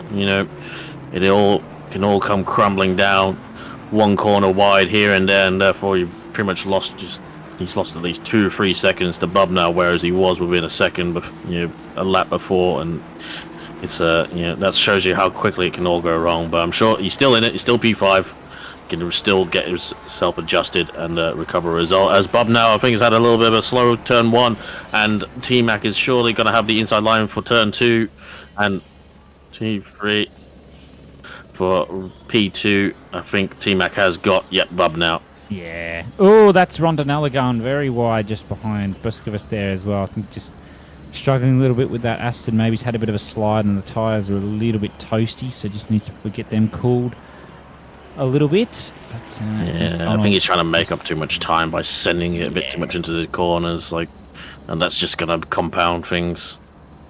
My OCD's loving that there's 3 drivers with penalties in there, all in a row. I'm really liking that. I don't like the fact they've got penalties, but at least it's in a row. Yeah, the only other thing would be if it was a 15, a 10, and a 5, get the 3 different possible penalties, in a row. But yeah, it's interesting to see all 3 in 15, 16, and 17 with penalties to go with their names. Because Buscovas has gotten Bub now down into the inside, and it looks like he's got the place done. Buscovas now into P3. It's a good result, and hopefully can salvage a good result from a penalty-free race 2. As Bub now having a big old slide. Always very tricky, as you have to turn and put the power down. And traction control sometimes just lets you, just feeds you to the dogs sometimes. And just as you guys were talking about the nice, 3 drivers with penalties, there you go. It's now been broken with Atkinson getting a 10-second penalty. Come on, Jumpy, seriously. 10 seconds for P10. Oh dear, but there's a little bit of a mix-up in the field. You've got a lot of silvers up in the top 10, couple of pro-ams there, a couple of pros a little bit further down just because of some incidents. That's Wells has had a bit of a moment there by the looks of it. And, I want to know what's happened to Taylor, because he was on the back of T-Mac, and we saw he probably went wide trying to overtake, but he was only 1 position behind Buscovas as well. Right through. Nice. That's going to be track limits guaranteed. Yeah, I reckon Taylor's had a good old case of the Mustangs, and the tyres are not liking that. Speaking of the Taylors, here he is. He's on Sicanius at the moment. I was talking to him just before the race, and I know how much he loves the Mustang. But the tyres aren't very good here, he tells me, so we'll have to see. He's probably driving, some smoother inputs. And you can see just even in the rear there, the traction control not quite liking that, and the setup's probably not liking that one either. But we'll just see him probably clamber back down on the Aston down this straight. Maddox has got a drive through as well. That'll be for track limits, I reckon. No, it is actually, so that's a nasty one for him as well. Let's see just a bit from a driver view how this Mustang's handling the slipstream. You can just see we're about halfway down the straight. He's just starting to camber in. The Sicanius needs to move across and did, but Taylor with the great brakes of that Mustang went a little bit deep. I think he was being a little bit too generous there with Sicanius letting him through, but that's okay. He's done his thing. He's going to try and attack again. Atkinson's looking in on this, but does have that penalty. Spinazzi's made his way up from the back of the grid to the top 10, which is a solid effort from him with just under 13 minutes to go. Track temp has dropped to 16, both ambient and on the track. No wind, of course. That will make a big difference to the drivers anyway. So they'll just continue through. Of course, no mandatories, of course. There you go. Kumar's just gone fastest, 2:05.7, so he's really putting the hammer down to try and get away from McDonald. Buskovas is dropping back a little bit. Bubnow's dropped back as well. Marsh is in on that fight. They're still 2 tenths behind Bubnow. Rondonella's also back in on that one. Taylor's still here. Might even, Sicanius has moved over. You can only have that one defensive move. So Taylor's going to go around the outside. And if he pulls that off, yes. He did a great job there to maintain the corner speed as well after getting it late on the brakes. Did an excellent job to pull it around the outside there with the inside line for turn 2. Excellent job by Taylor. And I think Taylor's just. I think we saw from race 1 where he pretty much was the fastest driver and won by 5 or 6 seconds. It's I think when he can't do his own pace, he kind of was struggling a little bit, but now it should be shackles off a little bit as he gets close to Rondonella. He's got a drive through. That's it. Just throw everything I've just said in the last 10-20 seconds in the bin. It's all gone. Oh my goodness! If I had paper, I'd scrunch it up. I'm going to go and tell him off after this race. I'm going to tell him that he's a fool, and what did he get that for? Ooh, Costa, 10-second pen for causing collision on lap 1. Maybe the race control bots decided to finally wake up.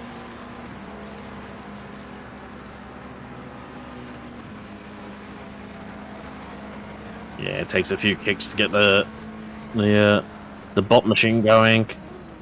There's it's a union allocated smoko break. Finally comes to an end with the new season. There's a little bit of a queue behind Bubnow right now, not looking maybe too stable with the cooler temperatures, and Marsh and Rondonella here to pick up the spoils, and Taylor, I think Taylor's going to be out of this with a drive through, and it's probably going to put him back to at least P20, which is not good for the title fight. You can win the first race, but if you throw all those points away in the second race, it's going to be a little bit moot. Yeah, absolutely. Taylor's not designed to serve the drive-through just yet. It's just holding off a little bit, and we'll see how that one's going to play out. Bubnow, that's Marsh. Just a little bit deep there. Yeah, Rondonella's got Taylor on the outside.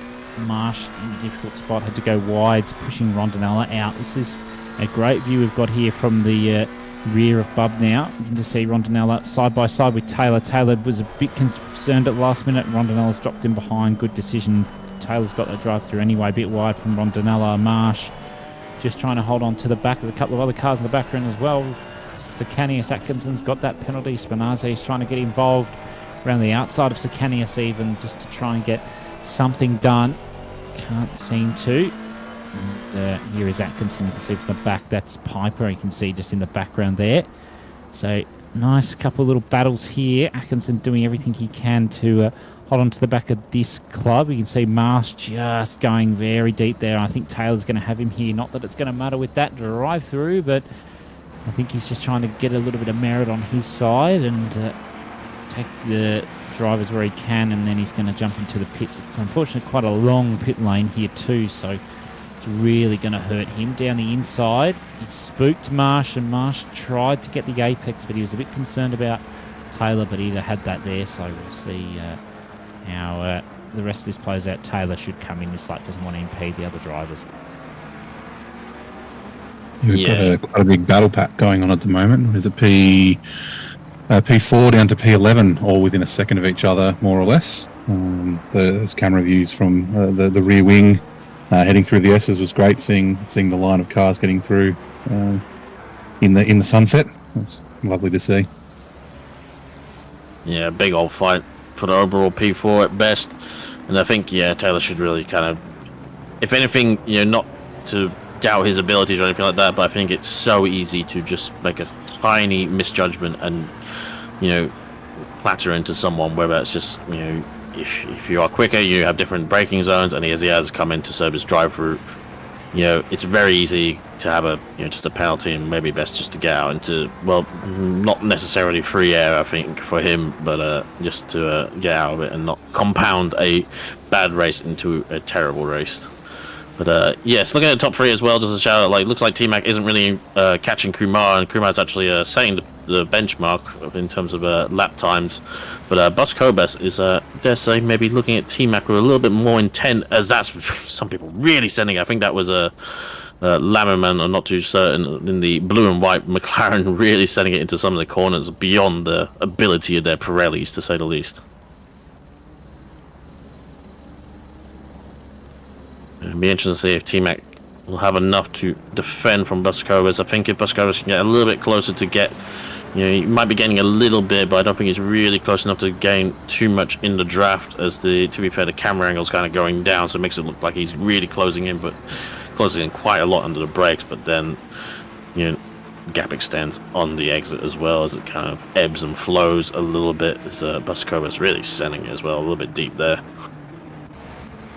And then we've got Marsh and Bob now. Marsh is going to have the inside line for the next corner. Brakes late, gets it done. Bob now going for a switchback. Oh, had to check up a little bit without going into the back of Marsh. Oh, but gets a little bit squirrely on exit.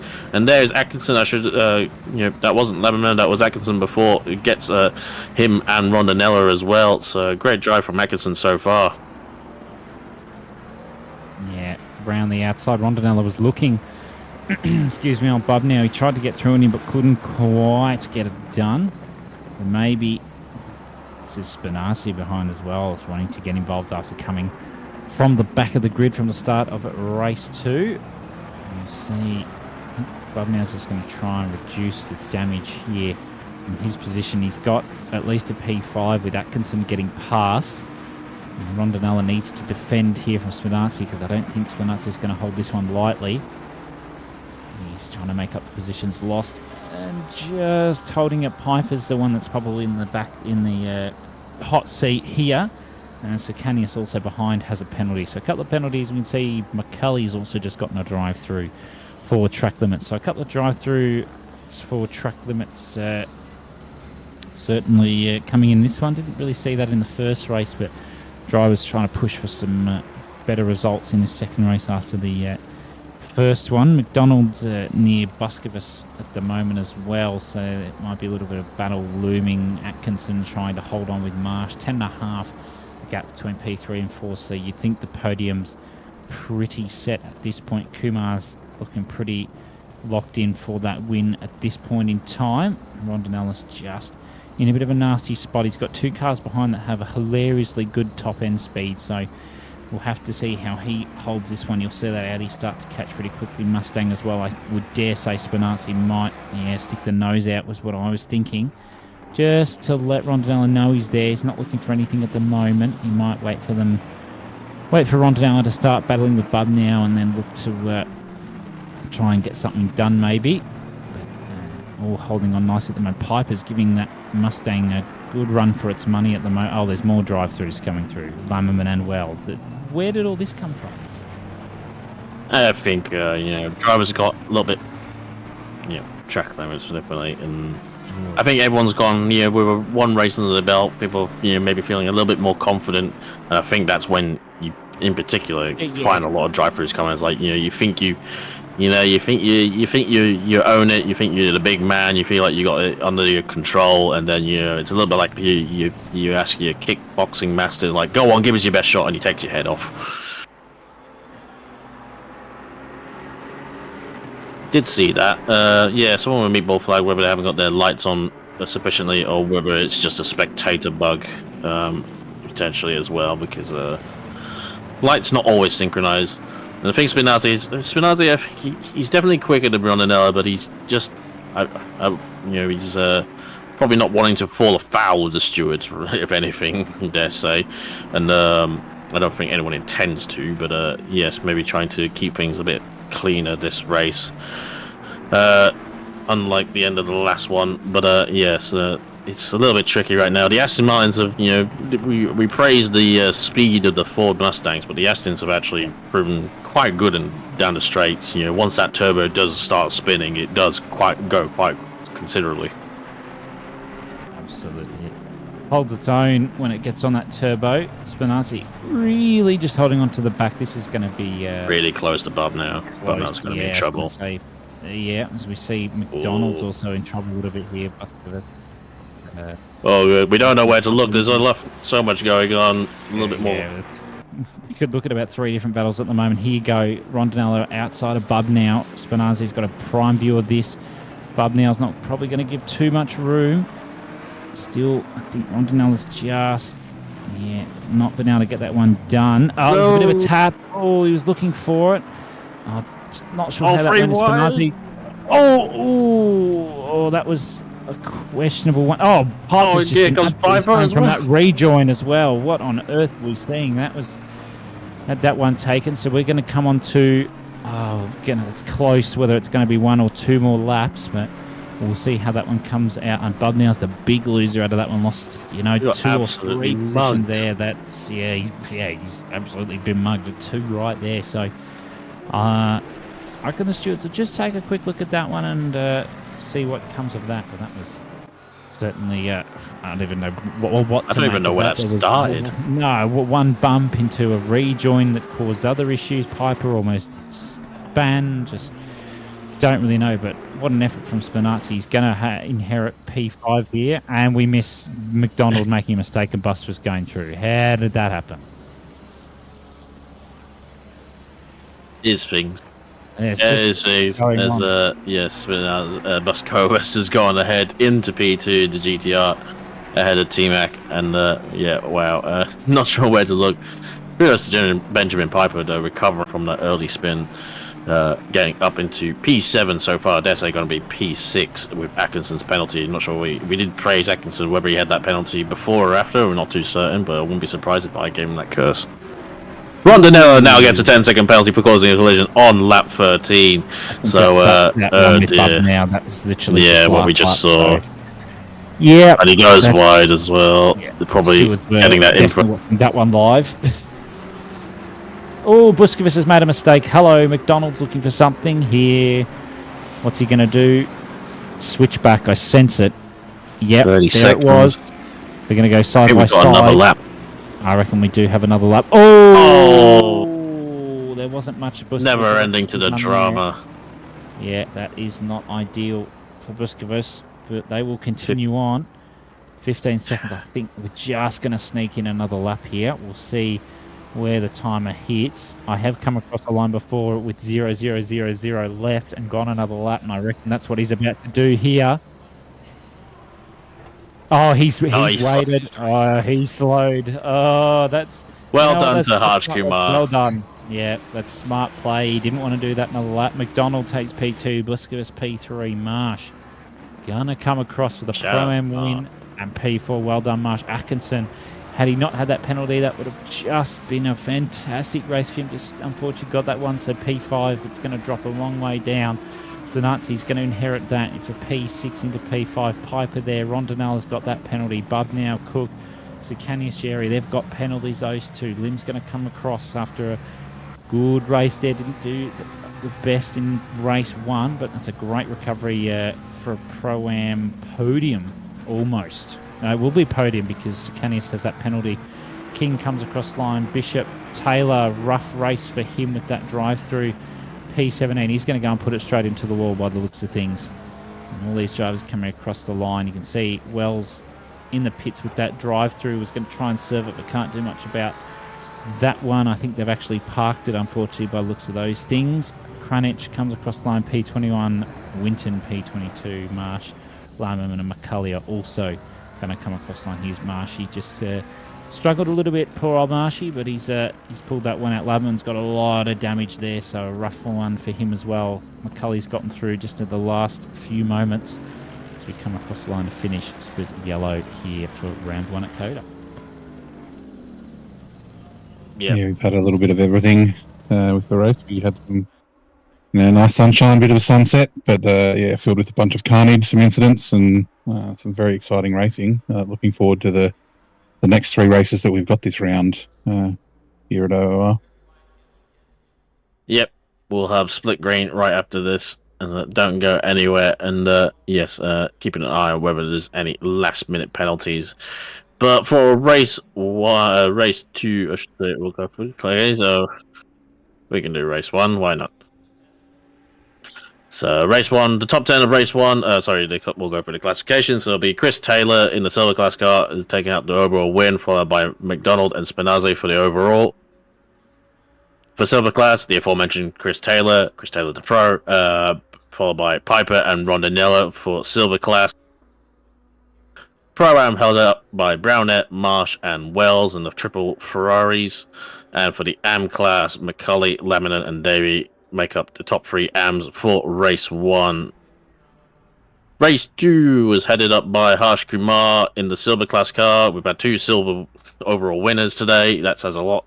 And followed by Team Mac and Buskovas as well for the overall.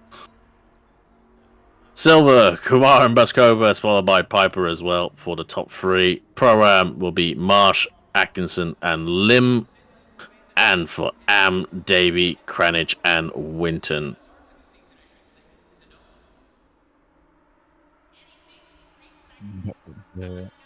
Lovely one. We're going to finish up here in split yellow. Brent, myself, and Cam will finish up. I think Cam's sticking around for the next split potentially, but we will take a quick break.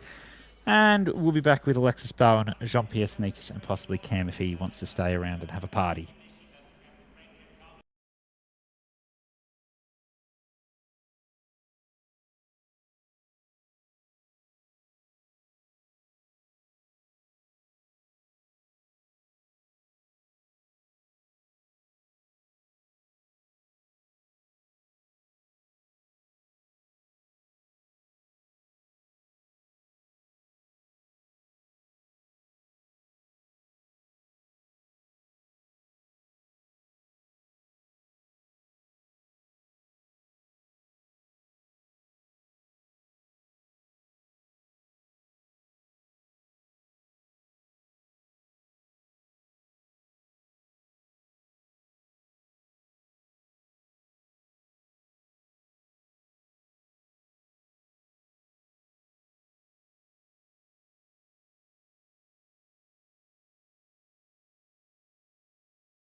Welcome back to Split Green here in the Octane Online Racing ACC Simrigs Sprint Series, round 1 of season 18. We had a very exciting split yellow race. I suspect that Split Green will live up to the same kind of hype. My name is Jean-Pierre Sonicus. I'm joined by Cameron Fisselwaite and Alexis Bowen. Are we ready for some more exciting racing?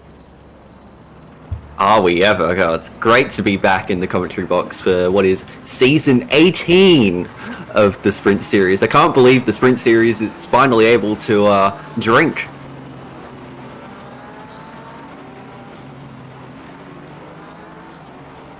And we are just experiencing some small technical difficulties. So we don't have a HUD up at the moment, but it does look like Brad Cook is on pole in his Shell liveried Ford Mustang. So we have Brad Cook, Moyen Taufik, Benjamin Rachuti, Stefano Rachuti and Benjamin Vintner as your top 4 here. And Hignett in P5. And P6 that would be Weatherburn in P6. So we saw quite a few, let's say, incidences in split yellow. Hopefully this will be a little bit cleaner, but no less exciting. But COTA is always a track that does tend to create some incidents. There's multiple lines through a couple of sectors and certain cars shine in certain areas, so I suspect we may well see some excitement, hopefully in a clean fashion. But yeah, Alexis, do you want to take us away for the first race?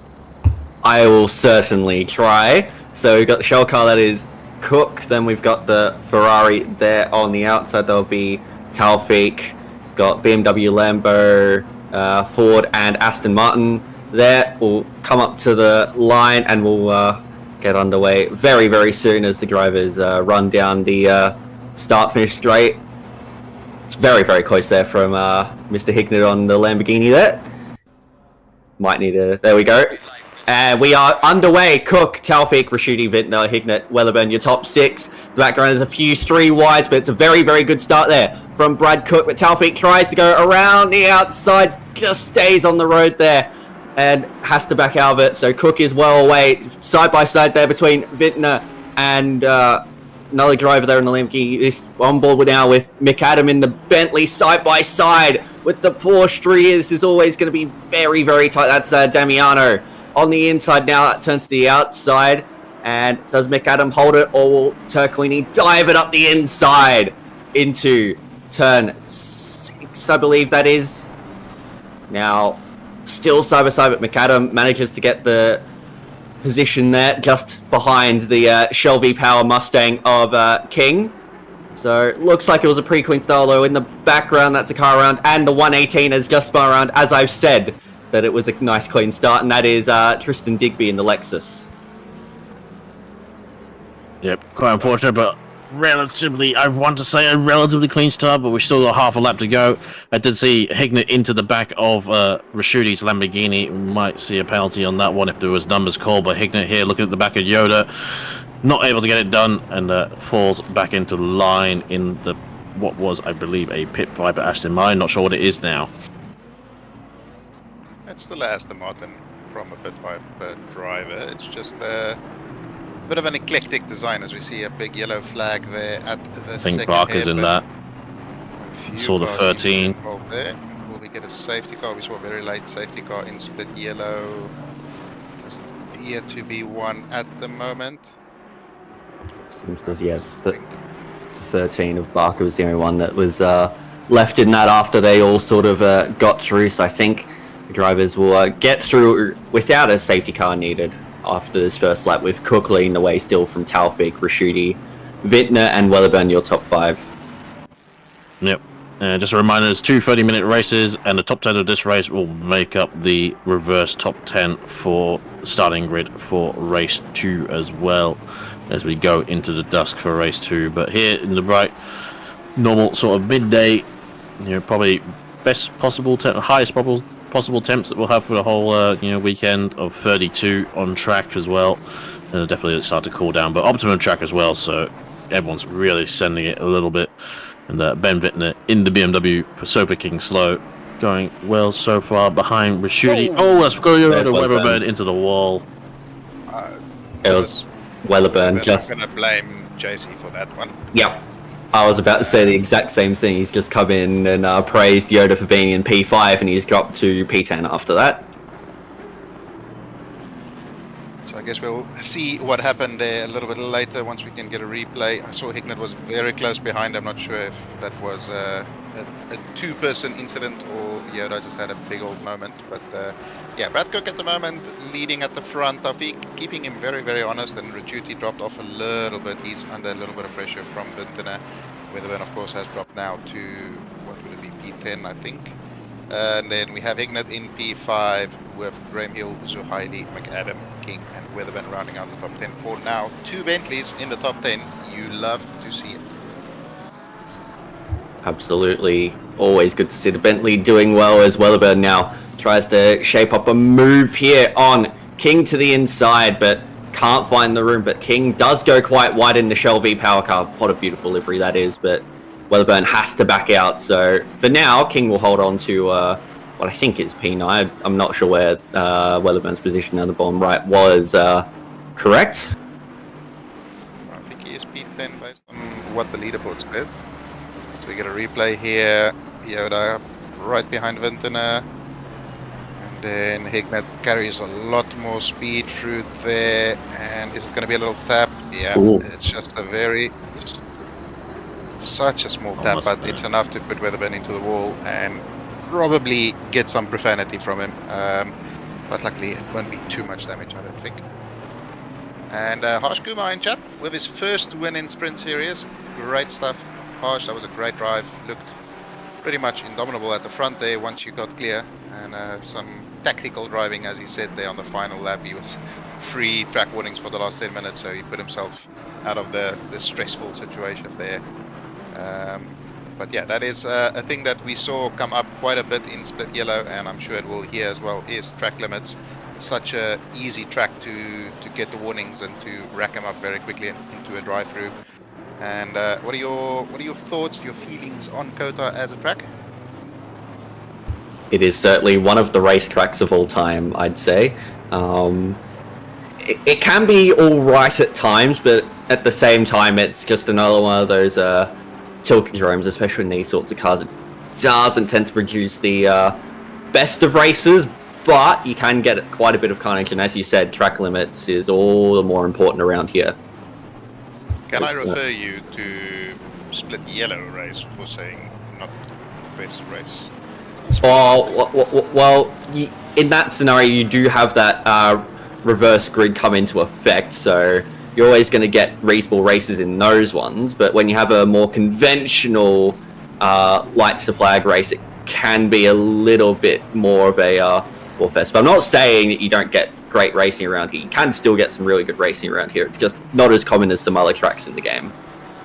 That's fair. And I mean, Yoda made a very good example. They have a beautiful overtake on King there, going through that very, very tricky sector. And managed to get the overtake done back up into P9 for him there. As we see Thaklini here right behind Smith in yet another Mustang. Quite a few of them on the grid.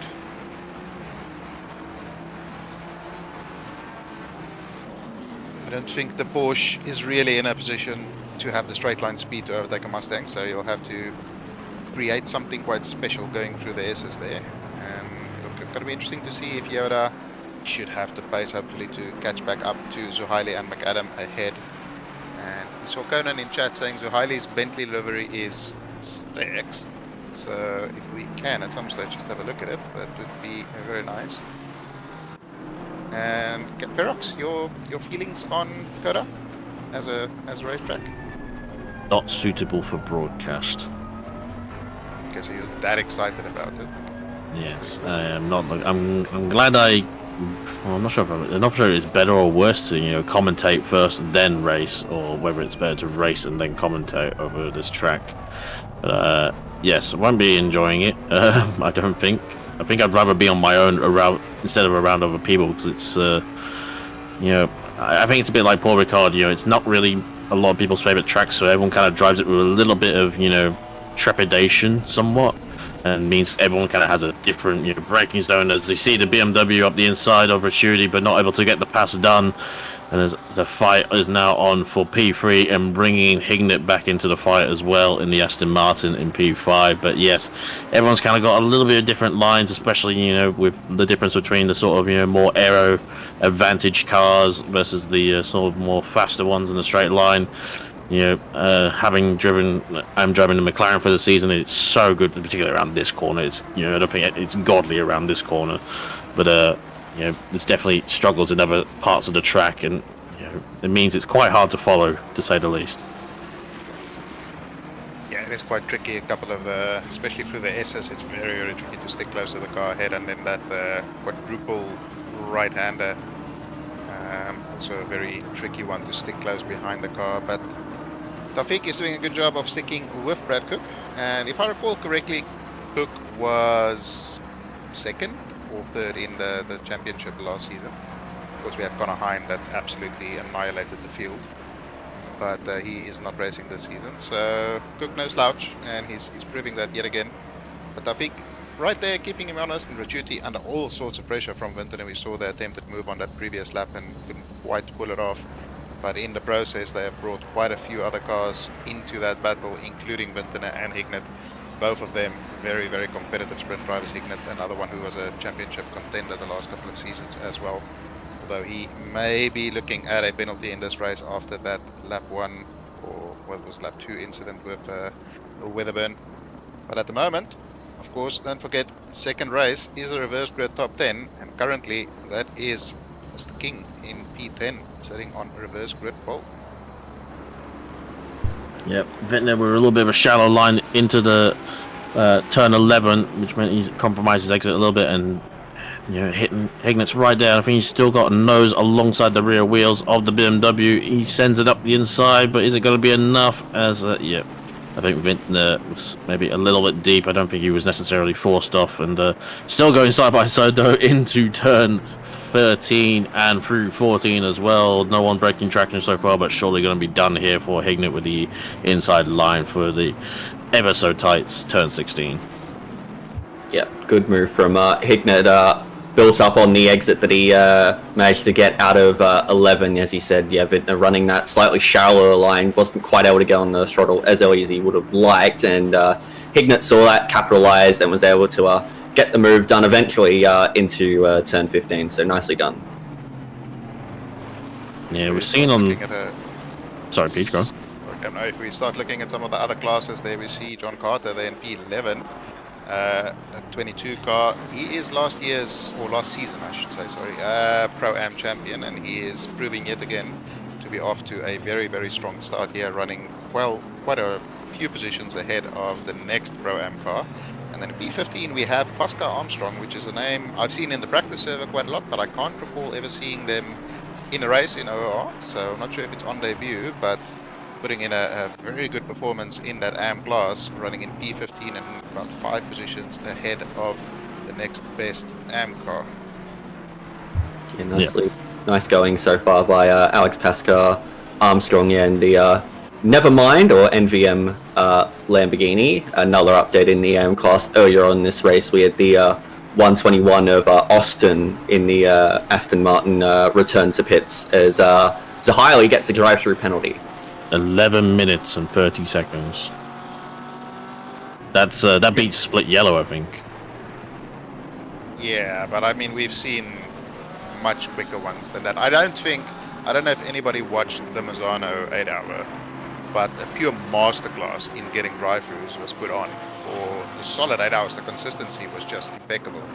So, I mean, 11 minutes is a good performance, but I think we've seen better. I think we've seen better in OR. Absolutely.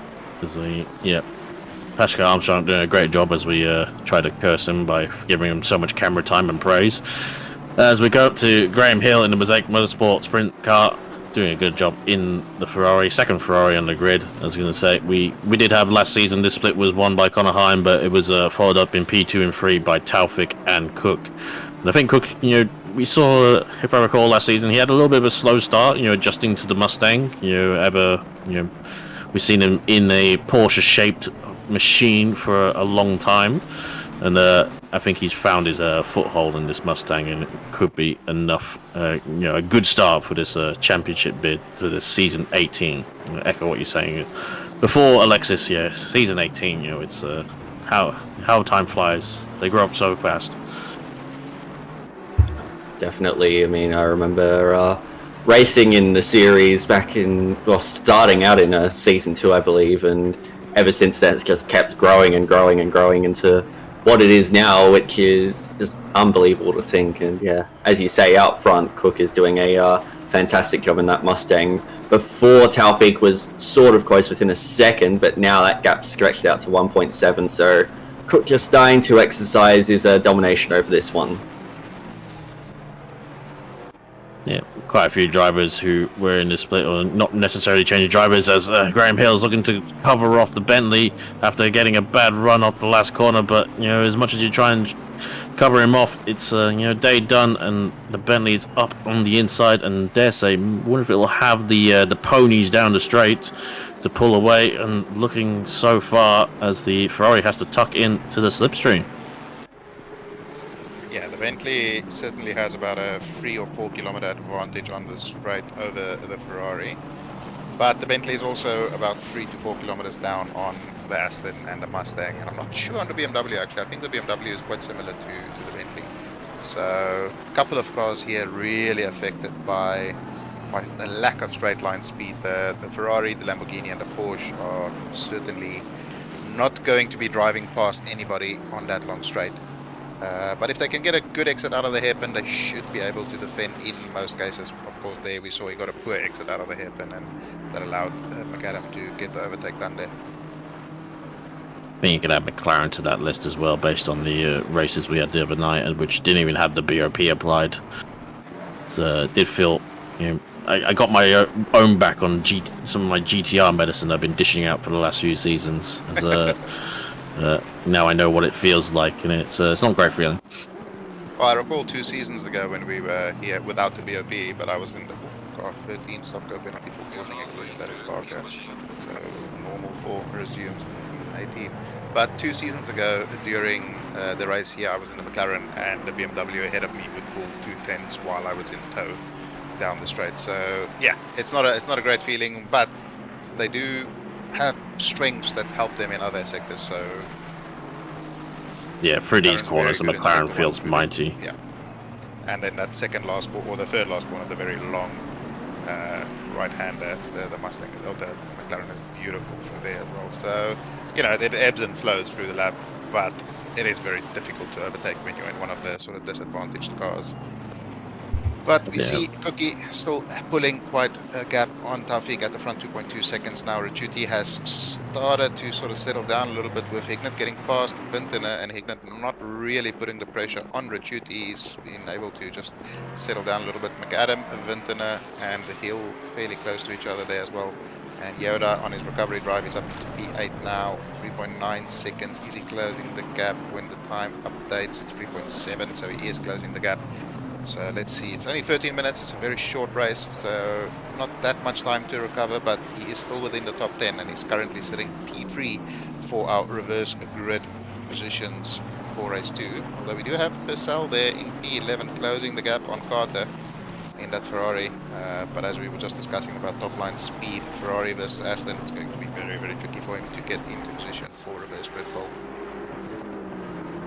Yeah, there does seem to be enough time for drivers to pick up those drive-throughs, as we've got another one, and it's the driver who is second in the AM class. That is Lee, down P19 in the number 63 Ferrari. So quite a few drivers getting caught out this stage, and I think it's only going to get worse when we get to the reverse grid sprint race for the top 10, reversed top 10, yes.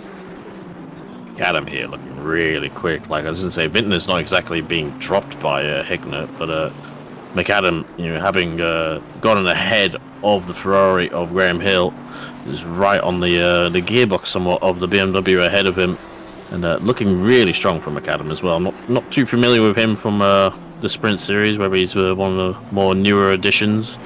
I do apologise if you are listening in post, but yes, we'll be interested to see where he kind of filters in as definitely a strong showing leading up the silver class so far, and looking to give a few pros a little bit of a hard time.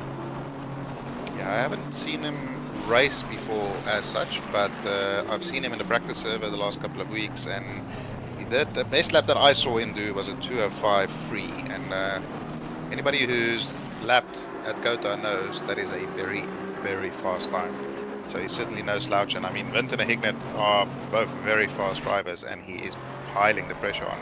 As we saw Barker there get an additional 15-second penalty, and their car 69, that is usually Alex Tonkin getting a 15-second penalty as well. 471, there we go, there's the penalty for Hignett for that incident on Weatherburn earlier in the race. So a 10-second penalty as the grid stands at the moment, that's going to drop him all the way down to around P10, maybe P9, somewhere around there. So that's a big penalty for Hignett. Yeah, that's huge, and yeah, I would say that it's unfortunately deserved for Hignett, but all that does is it brings McAdam closer to the battle here, potentially for a podium, as that's Rashidi just up the road there, and Rashidi is the driver currently in P3, so this is a great race so far from the Bentley of McAdam. I think McAdam started like P12 or something like that, if I'm not mistaken. He's really cut through the field quite well as well. So yeah, really, really looking strong. And we see Connor Hind in chat there, our previous season winner. It's a shame he's not on the grid. He would have been able to be up there with Taufik and Cook, or perhaps ahead of them, challenging. But I guess we'll see him again next season. Everybody deserves a little break every now and then. Yeah, it's definitely a bit of a flurry of penalties are starting to trip in as well. I did see Lee, who has a drive-through, has also gotten a 10-second penalty as well on top of that, so it's extra pain to their race so far. And as we said, 471 of Hignett getting a 15-second penalty, and there was a few more in there. I saw Barker also got a stop-go 30 for causing a collision, so whether that's all just compounding, we've seen a few penalties for him, whether they're all compounding or whether there's been some adjustments to said penalties, we shall see. But dare say Barker might finish this race next year so far with the amount of penalties he's gotten. Well, I don't think Barker is going to finish this race, given that he's sitting in pit lane. He's been in pit lane for quite a few laps now, so he's putting in a formal quiet protest, I guess. But given the fact that he's received 2 penalties so far, I don't think that he's going to accomplish too much.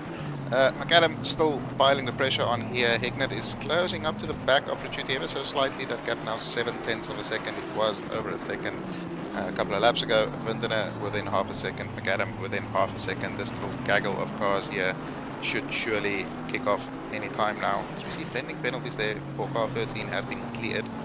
So I'm not sure what is the reasoning behind the clearing of the penalties. But anyway, he's still sitting in pit lane and not going to be competing in this race. Interesting to see Taufik 2.4 seconds behind Cook now. On the previous lap, now he's 1.8 again. So on the previous lap it was 1.6 or 1.4. And went back up to 2.4 and then back down to 1.8. So I'm not sure what kind of yo-yo they have between the two of them, but something is weird with the timing there.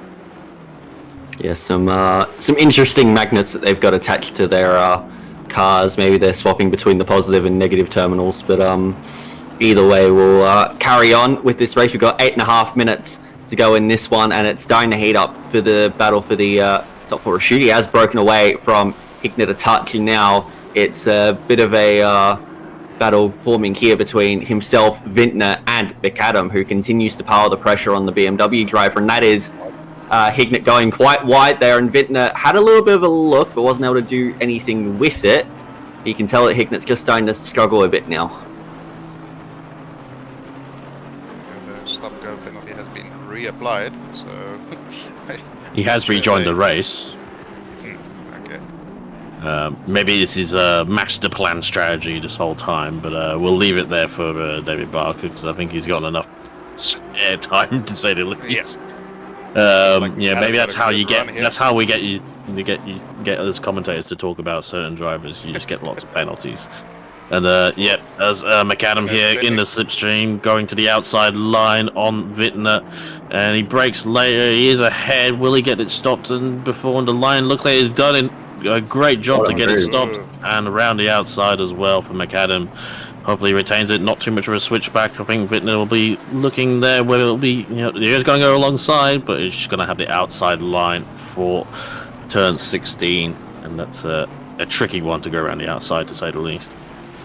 That was Great job. Beautiful move there. As we see there, it looked like Chris Albert and somebody else got involved in an incident at the hairpin.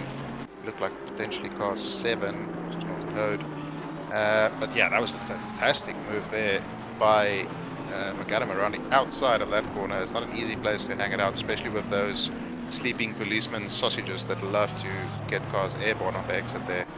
So very good stuff from him there. Now he can try and catch back up to Benjamin Hignett ahead and potentially move up into P4 there. Absolutely, it's nice seeing McAdam do well, pushing the silver class lead up further in the overall standing so far.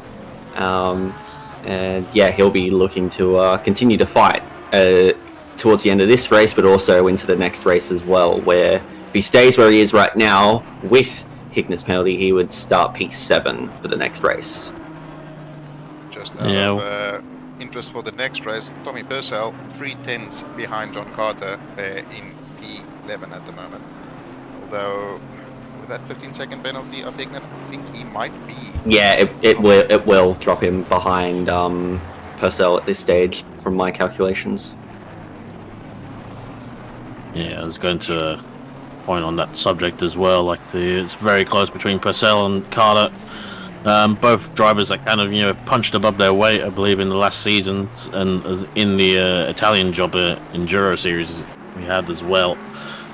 Doing very good jobs here in the Aston and the Ferrari respectively. But yes, I'm going to say Hignett's penalty might just save that from being a battle to the death to be reverse grid poled. And yes, it'll be interesting to see. But with 5 minutes, it's you got to make sure you're there at the end to capitalize on that penalty. As we saw, Stan Buskovas in the first race of Split Yellow, granted had a 15-second penalty, but did an excellent job to draw out the time and not drop back by too many positions. It's quite a nice livery on Carter's car as well. A little bit of course, this season does have a very light F1 theme to it in terms of the track selection that we will be going to are all Formula 1 tracks, and that is a little bit of a Formula 1 inspired livery on the Aston Martin. It's a BMW livery on an Aston Martin, so I'm not 100% sure how I feel about that. But in saying that, I would be a hypocrite to say that, because we literally had a BMW painted on our Aston Martin before, so I can't complain too much about it. But it is quite a good looking livery that he has on that car. It will be good to see some more Formula 1 inspired liveries throughout the season. T. Smith in P13 gets a drive through there for track limits, I would suspect. Yeah, say any of the drive-throughs we see in this race will be related to track limits at this stage. But yeah, really, really nice livery there on Carter's Aston Martin. You just hope it isn't running Windows after last week's events. No, it wasn't Microsoft's fault. We'll let them off the hook. And yes. I mean, speaking of, we just saw the CrowdStrike logo in the background. Yes, and hope no one had shares in CrowdStrike, so they stank like the Titanic. But yes, unfortunately, a lot of people affected, and every IT Johnny is working overtime, probably still trying to rectify that. But yes, good to see Weberburn as well. Also, despite having that contact with the wall, it looks like it hasn't affected him too much in terms of pace, and able to stay ahead of King in the other Ford Mustang, despite a little bit of front damage. Yeah, shame for him that he lost those positions. He was part of this little battle pack that we saw with Hignett, McAdam and Vintner there. But obviously you can see it's a little bit of a second-hand looking Ford Mustang there. Of course, the same car he drives in real life, but he's in the process, I think, of having to sell it because of kids. So pro tip, if you want to keep your Mustang, don't have kids. But he will be in P3 for the reverse grid pole, which will be a very good position for him to start from and potentially go for that win. I think with an undamaged car and the pace he showed in qualifying, if you can get a good clean start and get ahead of COTA and Purcell, he should be in a very strong position for the win in race 2. I think we saw the 67 right in the Mustang have a little bit of a moment as they were yellow at the this danger zone of turn 12 at the end of the long air straight. And unfortunately having a moment as Smith as well comes in for that drive-through as they probably try to extend it. Like, you know, it's a little bit painful with drive-throughs, and if you got the pace you might as well just extend it to try and bring out the gap as much as you can while you've got clean air, but it's still gonna hurt. Yeah, on the 67 of right, hearing from Tarquin in chat that it was the 67 that had dropped packets, so I'll have to see, although that is a lot of damage, so perhaps there was a little bit more to that story. So you've got 30's pedals also disconnected, which not is ideal. not ideal when you're driving a car. I think they're pretty essential. That car Drive it with your mind. as well. See it's hitting Jan there in the pit lane, and also Alexander Tonkin in P22 serving a drive-through and a 15-second penalty to boot as well. So not the best race for Tonkin, but in about a minute's time they're going to finish this race and we will have one more race after this, or I should say in about 2.5 minutes, as Brad Cook is coming into the final 2 corners now. Tawfiq still there, keeping him honest. 2.4 seconds is a big gap. McAdam's got Hignett. Yeah, spotted. I guess I'm gonna try and get Ricciuti with 30 seconds to go. He's got this next lap to do it. I was gonna say he didn't really need to get Hignett with the penalty, but yeah, if gap car, if you got the speed, why not? I suppose. As Ricciuti has got to keep this, you know, well on track and clean and tidy for this next, you know, about 90 seconds. He's gonna have a big problem if McAdam can stick that close to him by the time they get to the straight, because Oh no, King's got a penalty. Drive-through attacks again. Yep, so the triple, Keen, yes, yeah, the 222 for track limits and Keen in the 212 for causing a collision. So I stand corrected. There was a drive-through for more than just track limits in this one. That might put Bercolini on reverse grid pole. Depending on the gaps with Hignett's penalty. let's see how good Ricciuti can take the hairpin. Will McAdam be able to get close enough? I don't think so. They close Does a quite good a lot. job. Oh, this is going to be an interesting rundown. I think Ricciuti may have to defend a little bit here. Lambo not great. No, he's not quite close enough to do anything here, I would say. Pretty safe. Yeah, it would have to be a send from a long way back, and he is going to do it. It is a send and a half, and is he going to do it? He does actually pull it up. That's pretty well done from McAdam, but he has to hold around the outside, which isn't going to be easy. But McAdam's got the confidence on the brakes. Can he now hold to the outside? No, just loses the traction. So it's going to be very, very tough from here to get past Ricciuti, but meanwhile, you've got Cook coming around the second to last corner, and he has led this race from start to finish. Done a fantastic job in the Shell Helix liveried Ford Mustang, and he is going to take the first race here at Circuit of the Americas for Split Green. Brad Cook crosses the line and takes the first race with the fastest lap. Yep, Brad Cook's at Austin as Bittner goes wide, but it doesn't really matter as Ricciuti did a great job to see McAdam coming and holds off for P3. Great job by McAdam for P4. Hignett will cross the line in P5, followed by Bittner in P6. Hill, Weberburn, and King and Carter to round off pending penalties. These drivers just have to be careful of hitting each other here after the light. That is a bad thing. Yes. Not something we should be doing. And yeah, you could result in a very unfavorable starting position for the next race should you do something like that. But just to go to a couple of the other classes there, we see COTA crossing the line in P10. I think with the penalties being applied, that should be P8.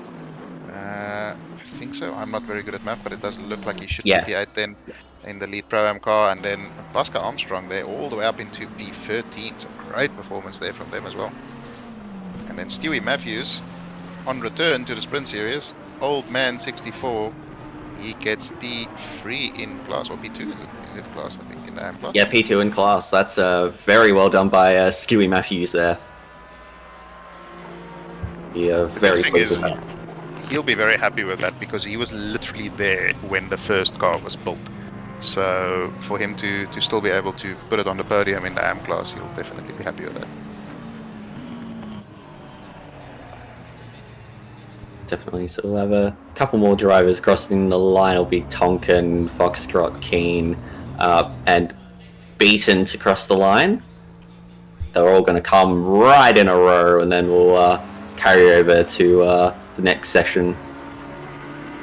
Yeah, so we'll follow top 10 finishing this post penalties once they'll be figured out. We'll not have to qualify and make up the reverse grid for the next race, while everyone else has to qualify again. They only have 10 minutes to do so as well, so you got to get those laps in. And it will be at 4 p.m. as well, so a little bit cooler temps, and we'll see some, I think we'll see quick times like we did in Split Yellow. 10 minutes on a track that's... Okay. 10 minutes qualifying on a track that's over 2 minutes a lap is not a lot of time to put a lap in, and especially a track like this where invalidating is so easy. It really piles the pressure on that you need to get that banker in.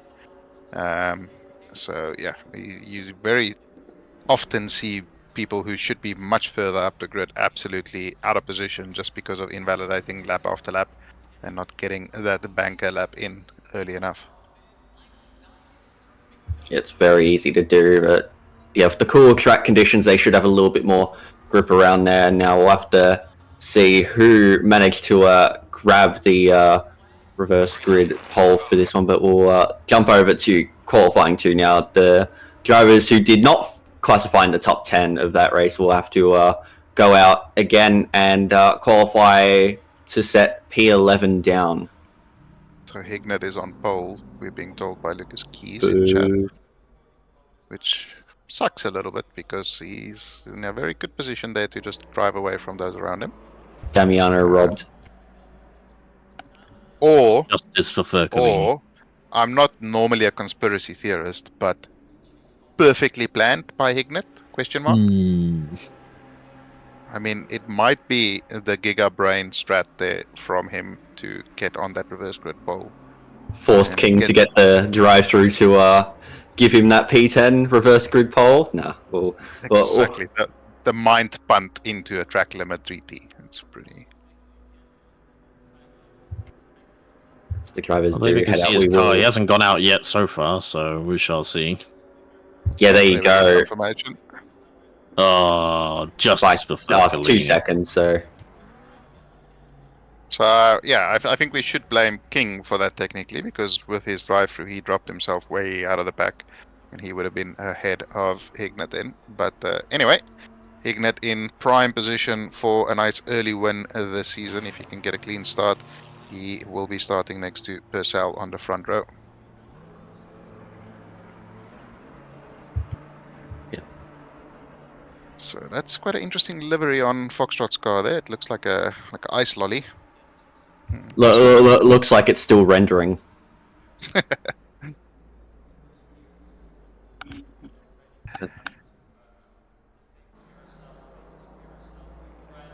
Okay, can we watch him for the whole qualifying then? He just crossed the pit line. That's a 5-second penalty to Octane. Disqualified. Yeah, Get oh him God, outta here. yes.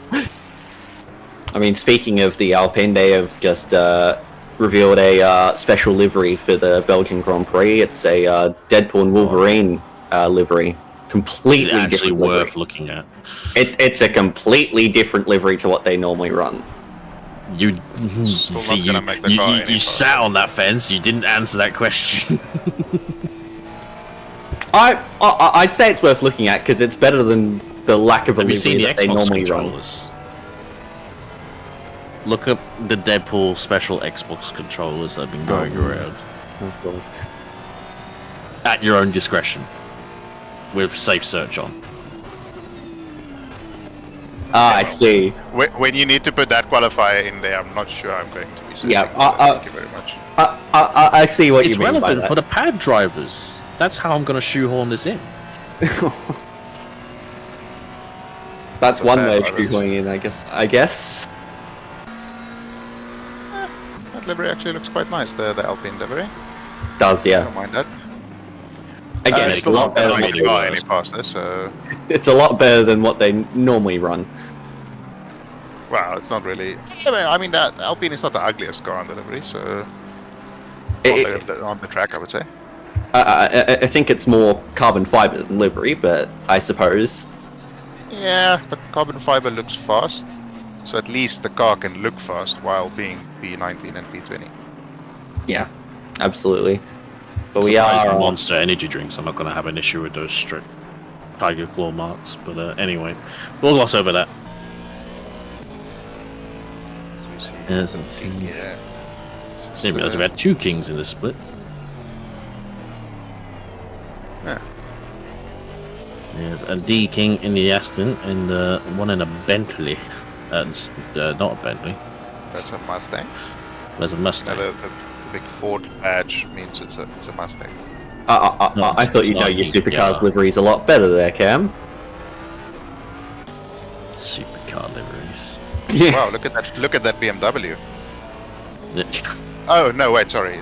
I was using my Cameron brain. As we see Austin here in the Aston, that's a very clean livery. Get it? It's sponsored by Tide. It's a clean. Yeah, get it? That's it. Can you Okay, mute his good. mic, please, Glenn? Thank you. Remember when people were eating Tide Pods? Yeah. Please. No, just to get clout. Superpowers. Yeah, people are weird and pretty dumb, to be honest. But yeah, we see a couple of nice liveries. That's not one of them. That's one of the default liveries. Somebody who forgot to enter the livery. If you're watching this and you're racing in Sprint Series, please put a livery in. It makes everybody's life behind the scenes easier, and it makes the cars look better on the grid as well. So, see, With the Cook can exception say with of his big people bang called livery. sneakers. Have you seen my latest livery? I've seen your previous liveries. My previous livery was beautiful. What are you talking about? It was white and purple. What was wrong with that? Yeah, it was because Powell did that one. Anyway, my livery this season is beautiful. Yep. Oh so yes, see- it's a qualifying session. Barker currently on pole, only 0.04 ahead of Tonkin there, but I suspect Barker will go quite a bit faster than that. He's as we know, he's a very quick driver, a little bit incident prone, I think is a polite way of saying it, but he can put a lap together when he gets it right, and I Sweet. think we should see him in the 205s. Let's not make commentary on drivers. We'll be impartial and base it off his last race. Oh shit. Okay, so a little bit incident prone, I think is a polite way to say it. And you see the Glini here still has a beautiful livery. It's actually quite a long story. He sent me a story behind his livery a while ago. One day when we have a little bit more time, I'll actually go through it and read it on stream. But there's quite a few references from his time in Japan and the Blossoms and some kind of delivery company or something. I can't remember exactly all of the details, but it is a beautiful livery. He's been running it for a couple of seasons now, and it still really pops. Still handcuffed to a Porsche by Sean Muller. Yeah, I think they have threatened to release the photos if he ever changes cars. So he's just I don't know what the photos are, but he's just sticking with Porsche. The loyalty is there. We see Drew Hiley takes pole, and just as I say that, Chris Albert in the Merc takes provisional pole. King jumps it up in there into P2, so very close. This is of course Peekaboo or Chris Albert's first season in sprints. Another recent rookie, shall we say, graduate. Quite a few of them this season, and it's really good to see so many rookies coming up to sprints and really competing well, like putting everybody on notice that they're not here to just be bullied by the sprint drivers. They are taking part and they are competing. Yes, we saw Chris Albert was one of a few. Let's say, to be fair, it's a team. It was a team race. So the classifications weren't based on that particular driver. But let's just say he was qualifying very high for an AM car in the Mercedes at Misano 8 hour. So we know how quick he definitely is, and I'm not surprised to see him out there on pole. Also, nice to see a Mercedes up there as well. As I do like the 3-pointed style, which is not too many across the overall seasons, overall 4 splits that we are running. Sorry, shouldn't forget our North American splits as well. That will be on Friday early morning, I believe, for us in the States. And we'll say hi to our lovely Nick Amon, who runs that as well. Does a great job all on his own, I believe, out there doing cams, broadcasting, commentating, and everything out there, even race reviews. Yeah, he does a massive job to get the North American splits underway and broadcasted. But yeah, it is nice to see the Mercedes up top. As you said, we don't see too many of them. Haven't seen too many of them at all, really, in the past couple of seasons in the sprints. It's fallen our favour by from a lot of the drivers. A lot seem to be gravitating towards more the usual picks of your McLarens, your Lambos, especially the Ford. Now that it's been released and has been quite competitive, as we look on with one of the Lamborghinis here of Tonkin. So he's on track at the moment, but was held up. Yeah, he had to back out of it because of the Lexus. I didn't think he was going to hold on to the lap. He's going to have a nice bit of a pressure cooker here for his final lap to put it together. He'll be one of the last drivers to cross the line to start their next lap. You see most of the drivers are just coming through. There'll be about 3 or 4 other drivers that should be able to cross the line in time. You see the Lexus backs out after his final lap there. Can Tonkin put a lap together here and put it on pole?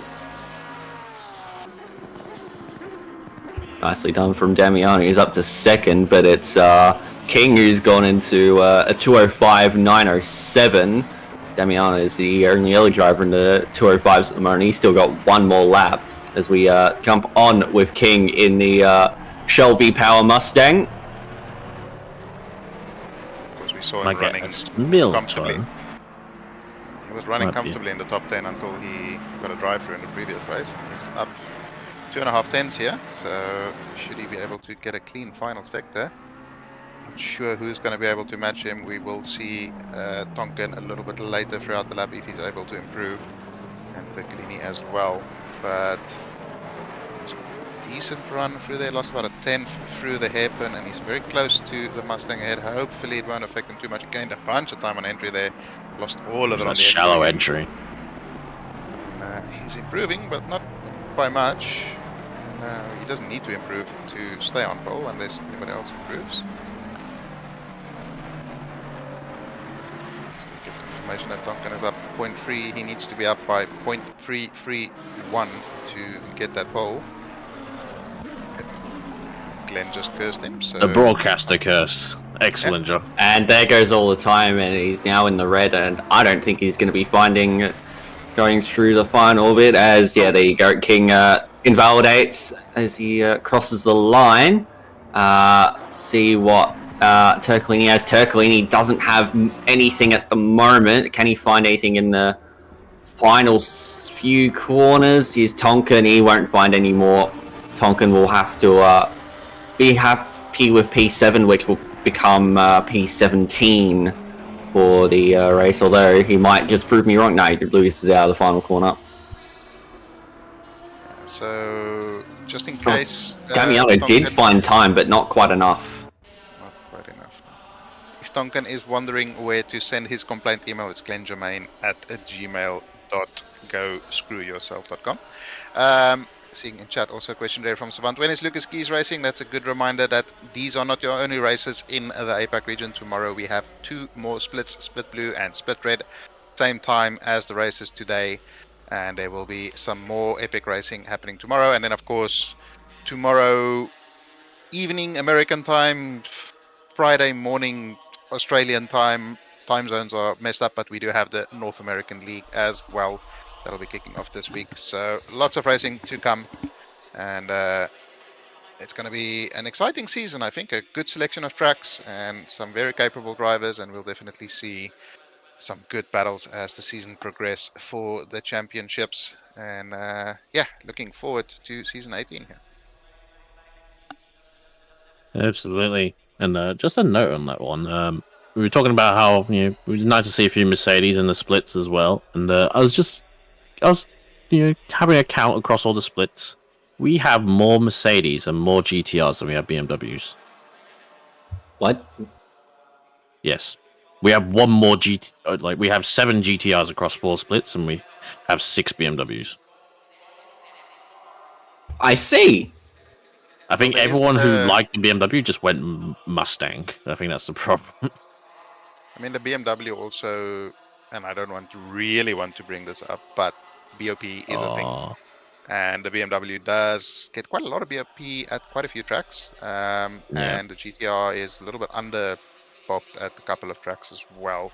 It's a very competitive car now, even with a bop. So, yeah, and I think it's a lot of people drove the BMW because it was a solid choice as a front engine sort of boat.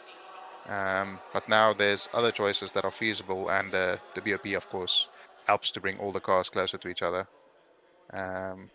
So yeah, I think that opens up the choices a little bit. That's why you see quite a few more Bentleys as well. Yeah, I think that's a problem with high ceiling cars. They generally get bopped a little bit heavy because the few percent can really, kind of get extraordinary lap times out them. While I think the average driver generally struggles. That's why the Mercedes is not the most popular car, but we do have 10 of them across the 4 splits for APAC. So not too bad, but still, I think GTR. I think it's definitely one to watch with these with the BOP that we are running. Generally a car that's a little bit not going to get bopped every race, which is I think why we see so little Audi drivers on the grid, to say the least. And it'll also be a good shout for these longer races where there's no pit stops or stuff like that, because he does have a bigger fuel tank than any other car in the game, so it can go normally about 2 or 3 laps longer than anything else. Except if you're in a Porsche and you run map 2, then you can just go for about 9.5 years. But Porsche hit really hard at this track. Yes, 33 kilos for the Porsche, and it's again one of those cases where you look at the lap that was used for the BOP, and it's one of those halo laps that comes 1 in 500, and it gets used to BOP the car, and just affects the average driver so much more than it does those absolute top level aliens. Yeah. We'll move over from Bob. Sorry, go Alexis. Yeah. I mean, the only Bob that I'm familiar with is what happens when someone hits another car. So. No, that's a poop. Ah, yes, of course. Snoot. No, but I mean, it's good. It's a good thing because it brings cars that a couple of seasons ago weren't a viable choice into it, and that's why we see a lot more of a diverse grid. There's still certain cars that are favored by a lot of people, but you see Bentleys, you see GTRs, and you see the odd Audi. There's people that are crazy enough to drive it, and now of course the Lexus has been added to the BOP as well, so that's also a viable choice now, which is great. So it means we will see more variable grids and more different cars winning races, which should be interesting. And I think that's the whole purpose of the balance of performance, is to find a balance in performance, so that as many cars as possible can be competitive at as many tracks as possible. Yes, you'll still have certain tracks where some cars are better than others, or some tracks where your car might perform better than at other tracks, but overall it does increase the competitiveness of the field. Absolutely, and there's certain tracks where the GTR is not going to be as nice, and there's other tracks where it will be very strong, and the same thing can be said for the Porsche and basically all the other cars throughout the grid. Except for the Bentley, it feels awful everywhere. It needs to lose more weight. It's just terribly overbopped. Anyway, sorry. Now moving on. We will put our own personal biases aside as Hignett goes rally crossing, as he is going to lead up the field. we'll try to put a lid on it. Try is a wild word we'll put, but we are surely going to call double file for this start of race 2, the crazy race, the reverse grid race, the cooler temperatures. Everyone's got half an hour of racing under their belts. They think they know the track. They think they know the limits. We saw a lot more track limits in the race 2 for Split Yellow, and to be honest, a lot more questionable driving as well. So we shall see if Split Green can follow the trend or buck it completely and give us some good clean racing as they're going for turn 19. Any volunteers who wants to take the race start? Go on, Page. Thank you very much. We have Benjamin Hignett in P1 for this reverse grid pole, followed by Tommy Purcell, John Carter, Jacob Weatherburn, Graham Hill, Benjamin Vintner, John McAdam, Stefano Ricciuti, Moyin Tafik, and Brad Cook is your top 10. Everybody shapes up into this double file. We will have a bit of a delayed start as there is, of course, the reverse grid. It's even a delayed start, a normal race, but we are about to go green for race 2 in Split Green here. Will Hignett be able to get the jump on Purcell at the start? 2 of the slowest starting cars in the game, and we are green. Yoda with a good start. Bentley, McAdam at the back there with a great start. He's up the inside of... Oh, there's going to be calamities. That's 4 wide, and people have managed Somehow to not. not spin around. Not yet, but they are very clear at the front. 4 wide still. That's a Lexus making contact with a McLaren, but they are still going. I don't... Okay, I see a lot of yellow flags now. Ooh, that's quite a few. Oh dear. Tawfiq is involved there, and yeah, 147. I suspect we may see a safety car here. That seems like quite a lot of cars involved in that incident. They don't seem to have slowed down quite yet. Everybody seems to be under racing. Oh, that's a very damaged Ferrari, unfortunately, there for Tawfiq. Are they slowing down? Nope, they're still going. Nope. There's a rounding We turn see- 11 right now, Yeah. and Hignett still retains the lead, and McAdam all the way up into P3. I'm not sure where he was before, but surely a- about P6, I think. It was Or lower. he started P7 because he was 4th in that last race, but that was one hell of a dive. The turn 1 nearly was calamitous, and now into turn 12 up the inside of Purcell, and he gets it done, and now it's a straight right. Vintner. which- That's Hill that got murdered there by Vintner.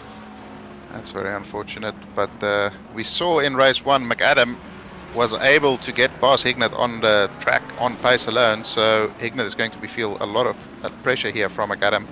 And McAdam might be on for his first win here if he can catch back up to Hignett at the front there. We see Vintner here side by side with an Aston Martin. I'm not sure who exactly that is. There's no Aston Martin on the leaderboard at the moment, so unless Vintner dropped down the Carter. field quite a few, might be Carter, yeah. Now, Carter has that number 11. No, that's Rando. It's Rando. Rando, so Vintner dropped down quite a few positions then after some form of an incident. Didn't quite see what Yeah, he happened. went into the back of a... He went into the back of a thingy, so he probably dropped back or either waited for Hill, potentially, as they get past, I think, the 92 McLaren and P17 of Whitty. And just losing out a little bit as crowded it by the BMW somewhat. And hopefully gets it stopped. And I'm surprised we went 4 wide into turn 1, lap 1. Oh, and yeah. there we There go, goes some Danny more Wu. death. That was Danny Vu being turned around there. Unfortunately for him, he's in VR, so that must be even more discombobulating when you're being spun that quickly. Yep. Turn So- 1 things. Oh dear, and Not- more contact behind. It's the 212 and the 39, I believe.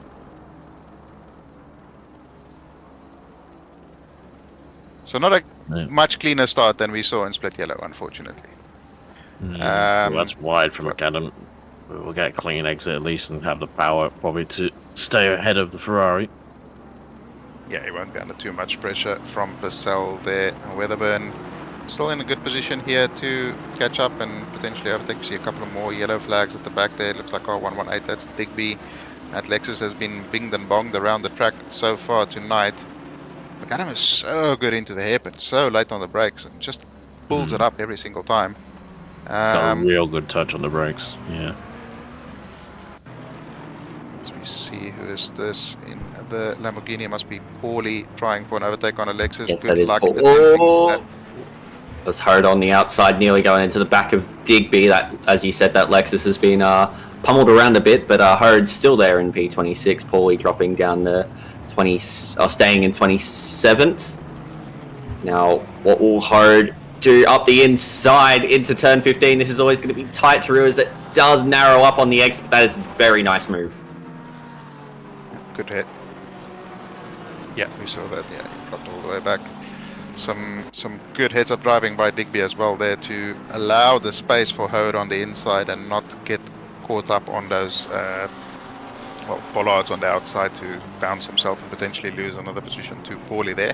So good driving by both of them, and Hode up into P25, I want to say, 26? 26. 26, sorry, the leaderboard just doing ACC leaderboard things.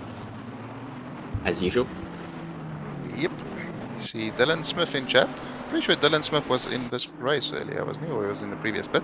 But apparently the Ford is a piece of sunshine at this track, according to Jesus. And it's the worst. He is in the split. Well, yeah, that's what I was gonna say. The 347 Ford. Okay. So he's in YouTube chat, which is quite good if you're still able to drive and discuss it on YouTube chat. But it looks as though Weatherburn is just, he doesn't have the pace to match the two at the front, but he did get past Purcell on that previous lap. So maybe we'll start to see if he can start opening up that Ford Mustang and try and close down McAdam and Hignett up front. McAdam hasn't really been able to put any real pressure on Hignett, but he's still there or thereabouts. And Brad Cook, of course, your race 1 winner, he is up into P6, but he has a big old gaggle of cars ahead of him as we see another group of yellow flags. Their car 23, that's J-Rad at the first hairpin. You can't park there, sir. Certainly not. Does a good job to wait. Yeah, did the right thing waiting there, but unfortunately for him, that's dropped him all the way down to P33, which out of the runners still on track is last, as Keen is in the pits. Yeah, quite unfortunate. It is that corner does generate quite a few incidents. It's such a, for me, the ideal line is like a really wide entry. Whoa, that's a San Stefano, but he pulls it up. That's a beautiful move. That's going to put Purcell under pressure from Cook coming up towards T1. Just look at that elevation. Yeah, I wonder if Purcell maybe was a smidge early on the brakes though, because it looked like a bit of a dive, but it wasn't really. The car came out of the pits as well there. And probably wanted to give a little bit more margin next time, to say the least. Was a little bit too keen coming out of the pits there. May have just needed to hold back a little bit more. Get out. Okay, bye. No, we love you. Just we don't love the puns. I don't need a double whammy from you two. Yeah, I was about to say, what would Pete have to say about that? I'm very keen for them, don't worry. Yoda still unable to catch the guys at the front, and Purcell here got bullied on that previous lap, and that is going to put Ricciuti under all kinds of pressure from Cook here. And Cook, can he get a good run on that Lamborghini? This is going to be interesting. The Mustang is much faster than the Lamborghini on the straight, so we saw that dive bomb from McAdam in the first race. I say dive bomb, the late dive into the hairpin that he was still able to pull up beautifully. So Cook a little bit conservative this time. He still has 22 minutes remaining to get by and start chasing the guys down ahead, and they're not that far ahead, so he has a little bit of time to play with. Yeah, meanwhile, speaking of McAdam has the fastest lap of this race, holding within about 7/10 of Hignett at the moment, but I think Hignett might just be stretching that margin a little bit on this lap. Just saw Northern Hode there, got a drive-through for track limits within 7 minutes, so... That's your record. Yeah, that would be a record. And for race 1 here was also 11 minutes, so... They've improved. Probably not in the correct direction for these drivers, though. Not maybe how they wanted to, but they're better at doing it now. So they call it. I mean, I guess. I guess in that regard, they would have always improved where they improved in the bad direction or improved in the good direction. And unfortunately, it went in the bad direction. All about perspective. It's how you look at things. That's really Glass half full, glass half empty. exactly. Oh, Cook is piling the pressure onto Richuti here. Richuti is a very experienced campaigner. He's not going to be put off by that big old American V8 behind him. He'll just stick to his lines, keep it nice and consistent, and Douglas Keane has binned it again and returned to pits. So a brief dramatic introduction back into the race, and he's back into pits. Oh, Mustang with a big old drift coming out of there, and that's really going to... That's the corner where you need to be stronger than the car ahead to sort of generate the overtake, because you need to be close. Coming into this hairpin here, he's not close enough on this occasion. Style points for Cook there, but it's not going to do him any good trying to get past Rashidi. But look at that sunset in the background. It's an epic sight for our first round here as Hayden Marsh picks up. No, that's not right. Who is the number 27 in this split? Bittner. Yeah, so, yeah, and then car 63 with a 15-second penalty as well. So Vintner would be for that incident on Hill, I'd say. To the second hairpin there. Yeah, and knocked them both well out of top 10, which must be very frustrating, I can imagine. And yes, Cook, yeah, right, looking a little bit quicker than Maturity, but we know how good Maturity is. He's a very measured operator as well. He generally is not someone who's going to send it on some kind of outrageous dives, which is why I was a little bit surprised with the Purcell thing before. And he's keeping pace. He looks a little bit stronger in the last sector over the Ford Mustang behind him. Not letting Webber burn out of sight, that's for sure. And the Mustang's all power, no grunt in the corners. Yeah, still down a lot better through the corners than some other front engine cars, I will say. Definitely. Crazy how it's pretty well balanced around this track. I think it's a bit like when the Mercedes in F1 were dominating. It's like you gotta have the combination of having a good chassis and a good engine is just can be so powerful in across so many tracks. Yeah, I think really that's just any sort of car that tends to dominate or be right at the pointy end of the field it's just all round good. I mean, you saw that with the Red Bull in previous years, and at the moment with the McLaren a little bit more so in F1 as car 23 picks up a 15-second penalty for causing a collision on lap 3. Yep, a few penalties going out, and keeping our stewards in AA, that's for sure. Zuhali a little bit on the threat here from King in the Mustang, but not close enough to send it up the inside. And I really need to learn the braking marker for that corner, because I was hopeless the other day. And the tent. Okay, I'll make sure. Good idea. I think I've noticed a tent. I haven't seen a tent the whole time. So your observational skills are poor, is what we. Well, this is the problem. I tune in for the lap guide, and all I do is talk crap in chat, and won't actually listen to anything. That's fair enough. That's an approach to learning as well. It's not a good approach, but it's an approach. It's certainly one of the approaches of all time. Yeah. Ooh, a little bit deep there from King. It's quite easy to kind of just send it a little bit too much speed into a lot of these corners around this track, and ultimately, not really carry the speed through. But Zuhali going well here. What happened to Zuhali in the first race? I've already forgotten. I think he had a penalty, I believe, that took him out of contention. Yeah, it was a drive-through track limits. I think he was the first one who got the track limits. That'll do it. Was he? No, he finished like P7 or something like that. No, he got a drive-through. Yeah. Oh, really? Oh, okay. Because he was ahead of McAdam, and then basically him getting a penalty kind of let McAdam off the leash a little bit. Speaking of McAdam, still kind of equalising a little bit with Hignett up the front. although he gets really good, kind of braking and turning. I've noticed with McAdam with his lines, he kind of, sort of more trail brakes into the corner and carries the speed in. But Hignett doing a good job to responding to the pressure.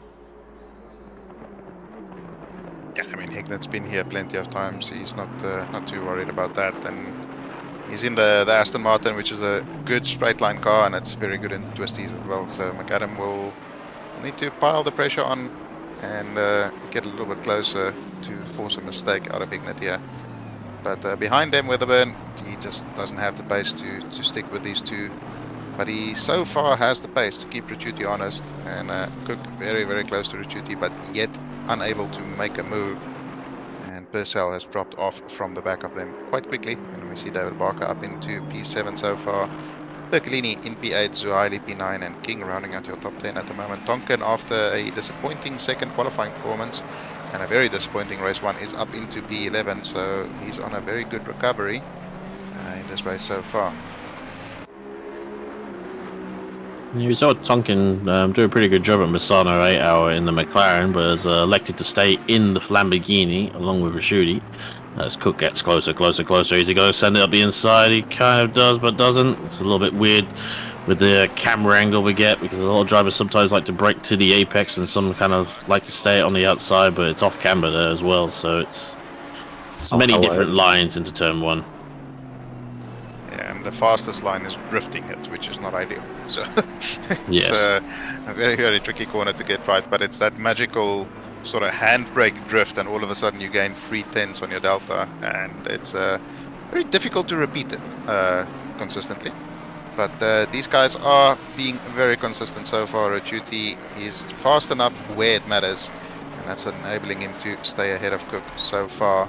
Cook needs to be within about 2 or 3/10 by the start of this straight to really have a chance. And as long as Ricciuti can sort of stick behind Weatherburn, I know he's not in the tow as such, but he's getting a little bit of help from that sort of air coming off of the Mustang ahead of him, and that will just make that very slow Lamborghini ever so slightly less slow.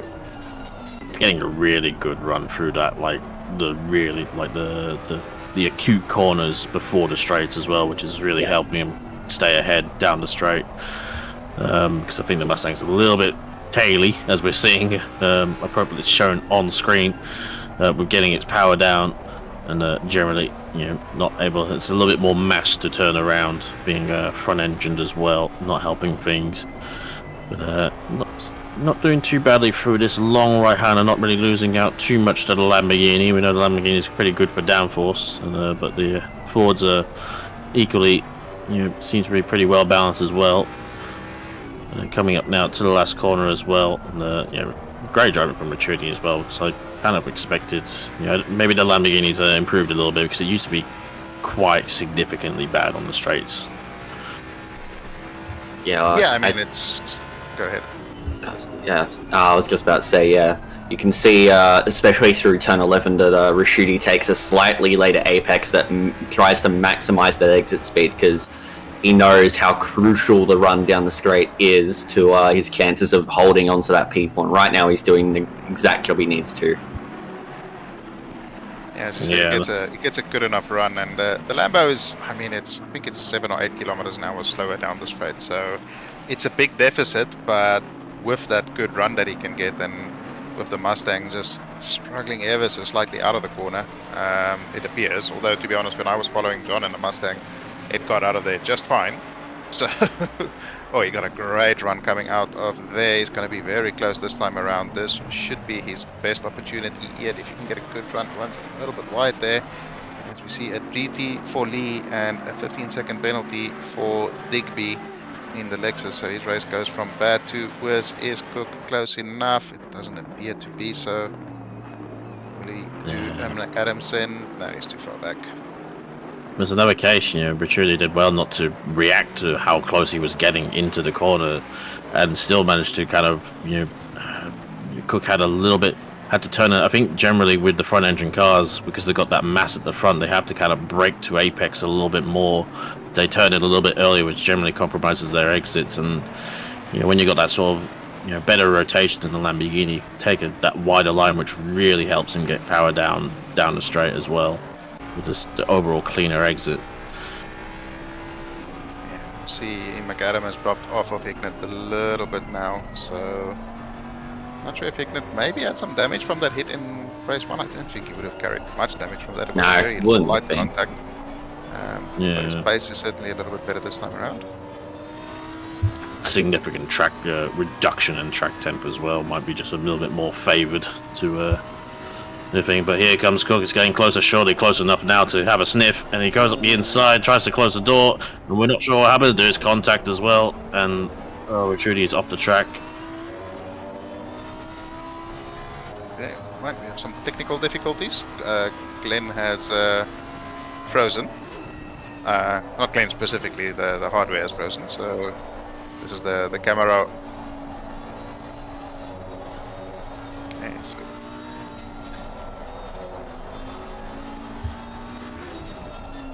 it was well, that's good, but yeah, it was interesting to see what happened. Oh, Tom McDonald. Tom McDonald's not in this race. I was going to say. Rando.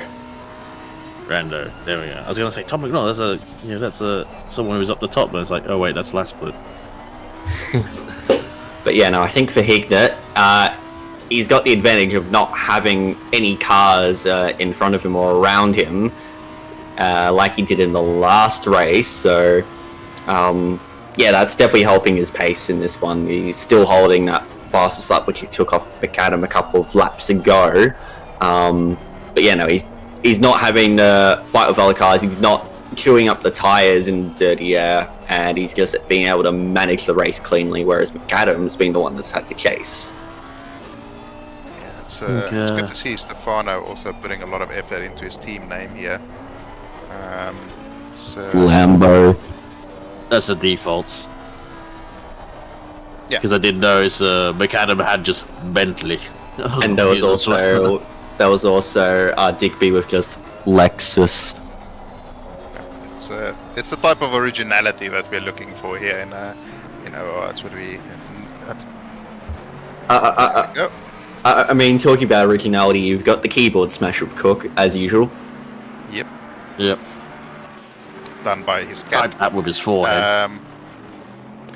So now Cook has finally been freed up. He has 9 minutes remaining to try and catch up to Weatherburn. Weatherburn has pulled away a little bit due to the sort of battling now, but Cook will have a pace advantage over Weatherburn, I'm going to hazard a guess. So will he be able to catch up quickly enough to have time to attempt to move? And we just saw how difficult it was getting past the car that's slower on the straight. Getting past the car that's exactly the same on the straight will be even more difficult. You see Conan in chat saying the world will collapse the day Stefano chooses something else.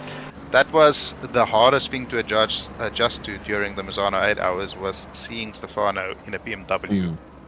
I was offended on behalf of Riccio Lamborghini. So, yeah. I mean, I've seen Sean Muller in a McLaren. Blasphemy. Yeah, but then it's like, I mean, Porsche arranged a heart attack for him after that happened, so he'll be fine with me making challenges. So the powers that be took care of that, and he's back in a Porsche now. So that's why Ricciuti is being so careful with the Lamborghini. Interesting. The number 63 looks to have been disqualified. Okay. And give it the black dot. The black spot. It's like Pirates of the Caribbean. Out, damn spots! So what did Marcus now he's yellow. do? Okay. So things are going wrong for Marcus Lee, I would say.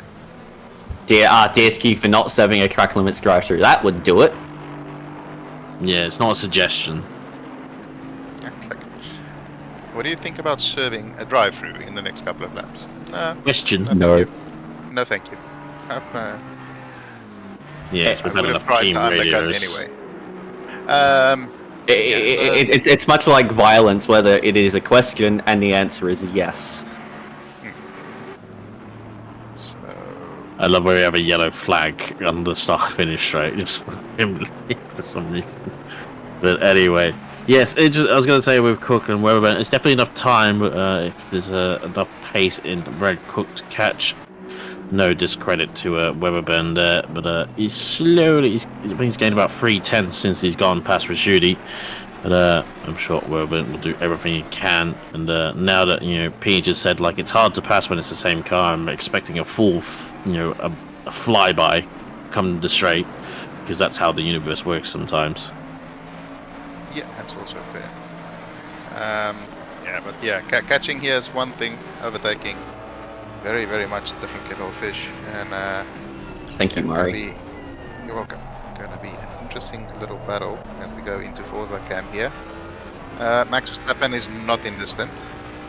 There we go. That's how professional drivers drive. Always drive bonnet cam. You're always center of the car, which means you know exactly where your wheels are positioned. Exactly. We see Northern Hode has come across there in the final corner, and he has Alte forward. We have a lap car coming up to the leaders. I hope they stay out the way. I think it's a 2-1-2 Keen. Sure, they will do what they must.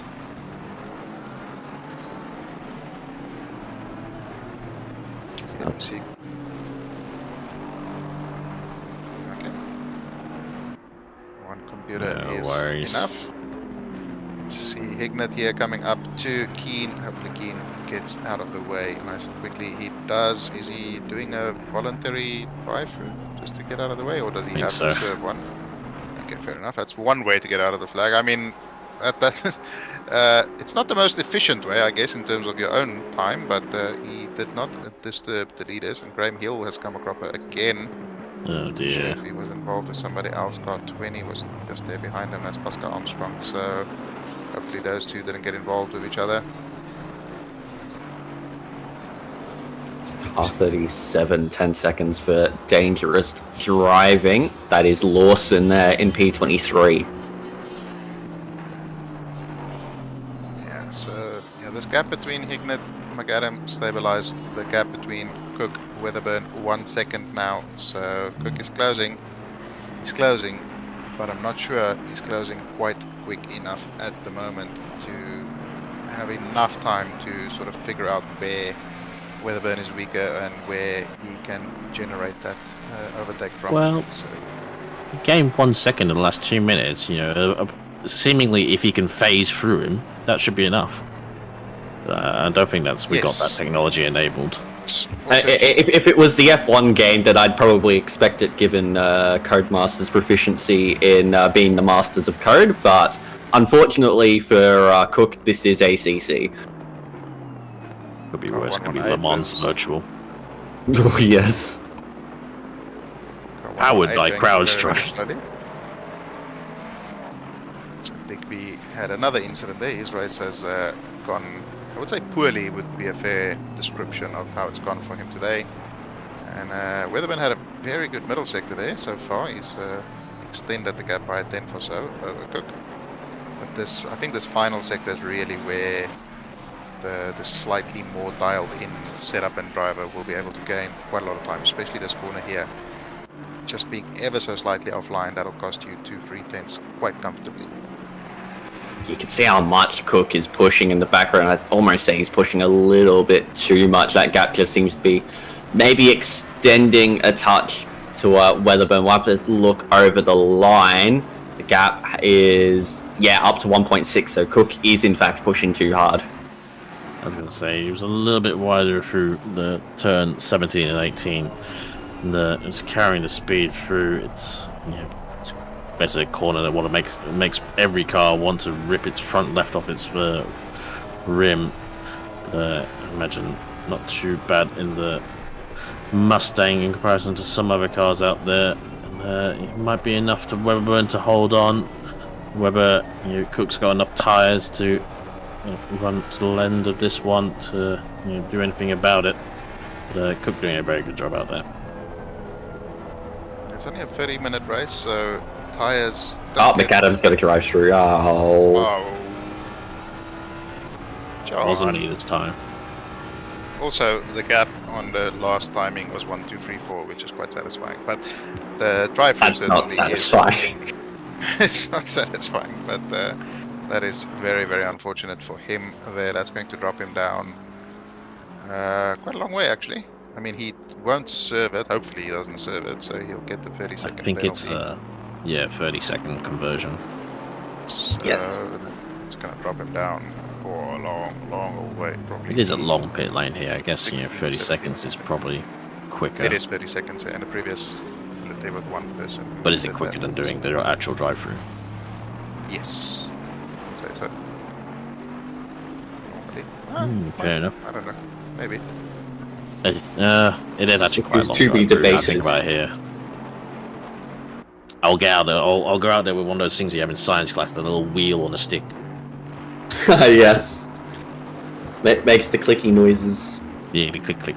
Never actually learned anything. Just wanted to go click click click. Yeah, always. We will be going on to the last lap here. Benjamin Hignet's driven a very, very good race, and I think he's seen that drive-through from McAdam and has gone, all right, I don't need to push on from here. I can just take it easy and bring home the win. Yeah, just like Lando and Max at Austria. Yeah. And Yeah. Weberburn wins the Grand Prix as he goes wide. He's gonna give Cook something to think about.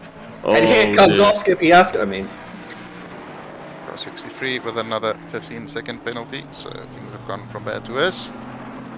So This is 28 surely- seconds for drive-through. But that's 28-second pit transit, so that doesn't include coming into pit lane and stuff like that. So that probably balances out roughly. But anyway, Yoda messed up T1, and that has allowed Cook to close up right to the rear end of him. This is not the best time for Yoda to be making that mistake. He's going to be under all sorts of pressure. Will Cook be close enough to actually try a move into the hairpin? No, Yoda's going to have to compromise his line immensely here as they go side by side into the hairpin. Will he get a good enough exit? That's a good exit from Cook. He's very close to the back of Weatherburn. Weatherburn will need to defend here. Will he start defending anytime now? Make your intentions clear. He moves over to the left. Not quite enough. Still enough space for Cook to dive up on the inside if he wants. Cook commits to the outside, late on the brakes. Yoda seems to have hit his marks beautifully. Hits the apex nicely. Cookie not able to get anything done there. He's going to have to sit behind. Is he going to try around the outside here? That's not an easy place to do it. Weatherburn placing the car absolutely perfectly, not allowing Cook even tiniest of gaps to put a nose in. And I think Yoda has done enough. If he can just safely navigate the last couple of corners, he will have been able to defend this podium here from Brad Cook. But Yes, Benjamin Hignett yeah. in the front. Sorry. That's all right. Benjamin Hignett comes around the final corner for the final time. He will take the win here. John McAdam will cross the line in P2, but he'll have a 30-second penalty from the drive-through. And Yoda steps it up into P2 there with that penalty, with Cookie rounding out our podium there. Ricciuti in P4, and Tommy Purcell will close the line in P6. Yeah, excellent job by Yoda as well to defend. Rocket crosses the line as well, followed by King in P8, Zuhali in P9, and Fercolini makes up the top 10. But yes, unfortunate for Adam there. I'm sure he's probably going to drop down a bit and give a few drivers a few leg ups. As Bittner takes out a few bollards, as is tradition. And yeah, interesting racing. I know definitely a lot cleaner than Split Yellows was, and all the way down to the wire. But good defensive drive, I think, from Hignett as well. Was pretty much always within a second of McAdam, and it had been so easy just to have a small mistake and give the draft to the Bentley. And you know, the wind would come at a threat, but it's not over yet. As Vu, Foxtrot, and Taufik, sorry, not Taufik, Foxtrot and McLeod. Oh dear, oh dear. Speaking yeah. of Foxtrot, he gets 15 seconds, so he finished last of those three, and as a punishment, he gets an extra penalty on top of it. I'll drop him behind Austin. Well, the You said it was a penalties. better race, but look at all those penalties. Okay, yeah. Brad with 45 seconds, if you don't We didn't mind. see all the. It was a better race visibly, but Yeah, we just don't look results-wise. behind P23. It's okay. Oh my goodness. Uh. Yeah, that's quite a lot of red. just hidden away as Rando just manages to cross the line, I'm assuming with no fuel.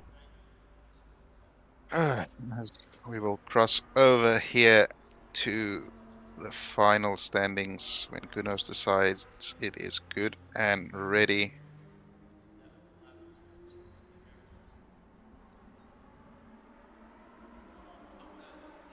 And now we will have a quick look at our race results from race 1.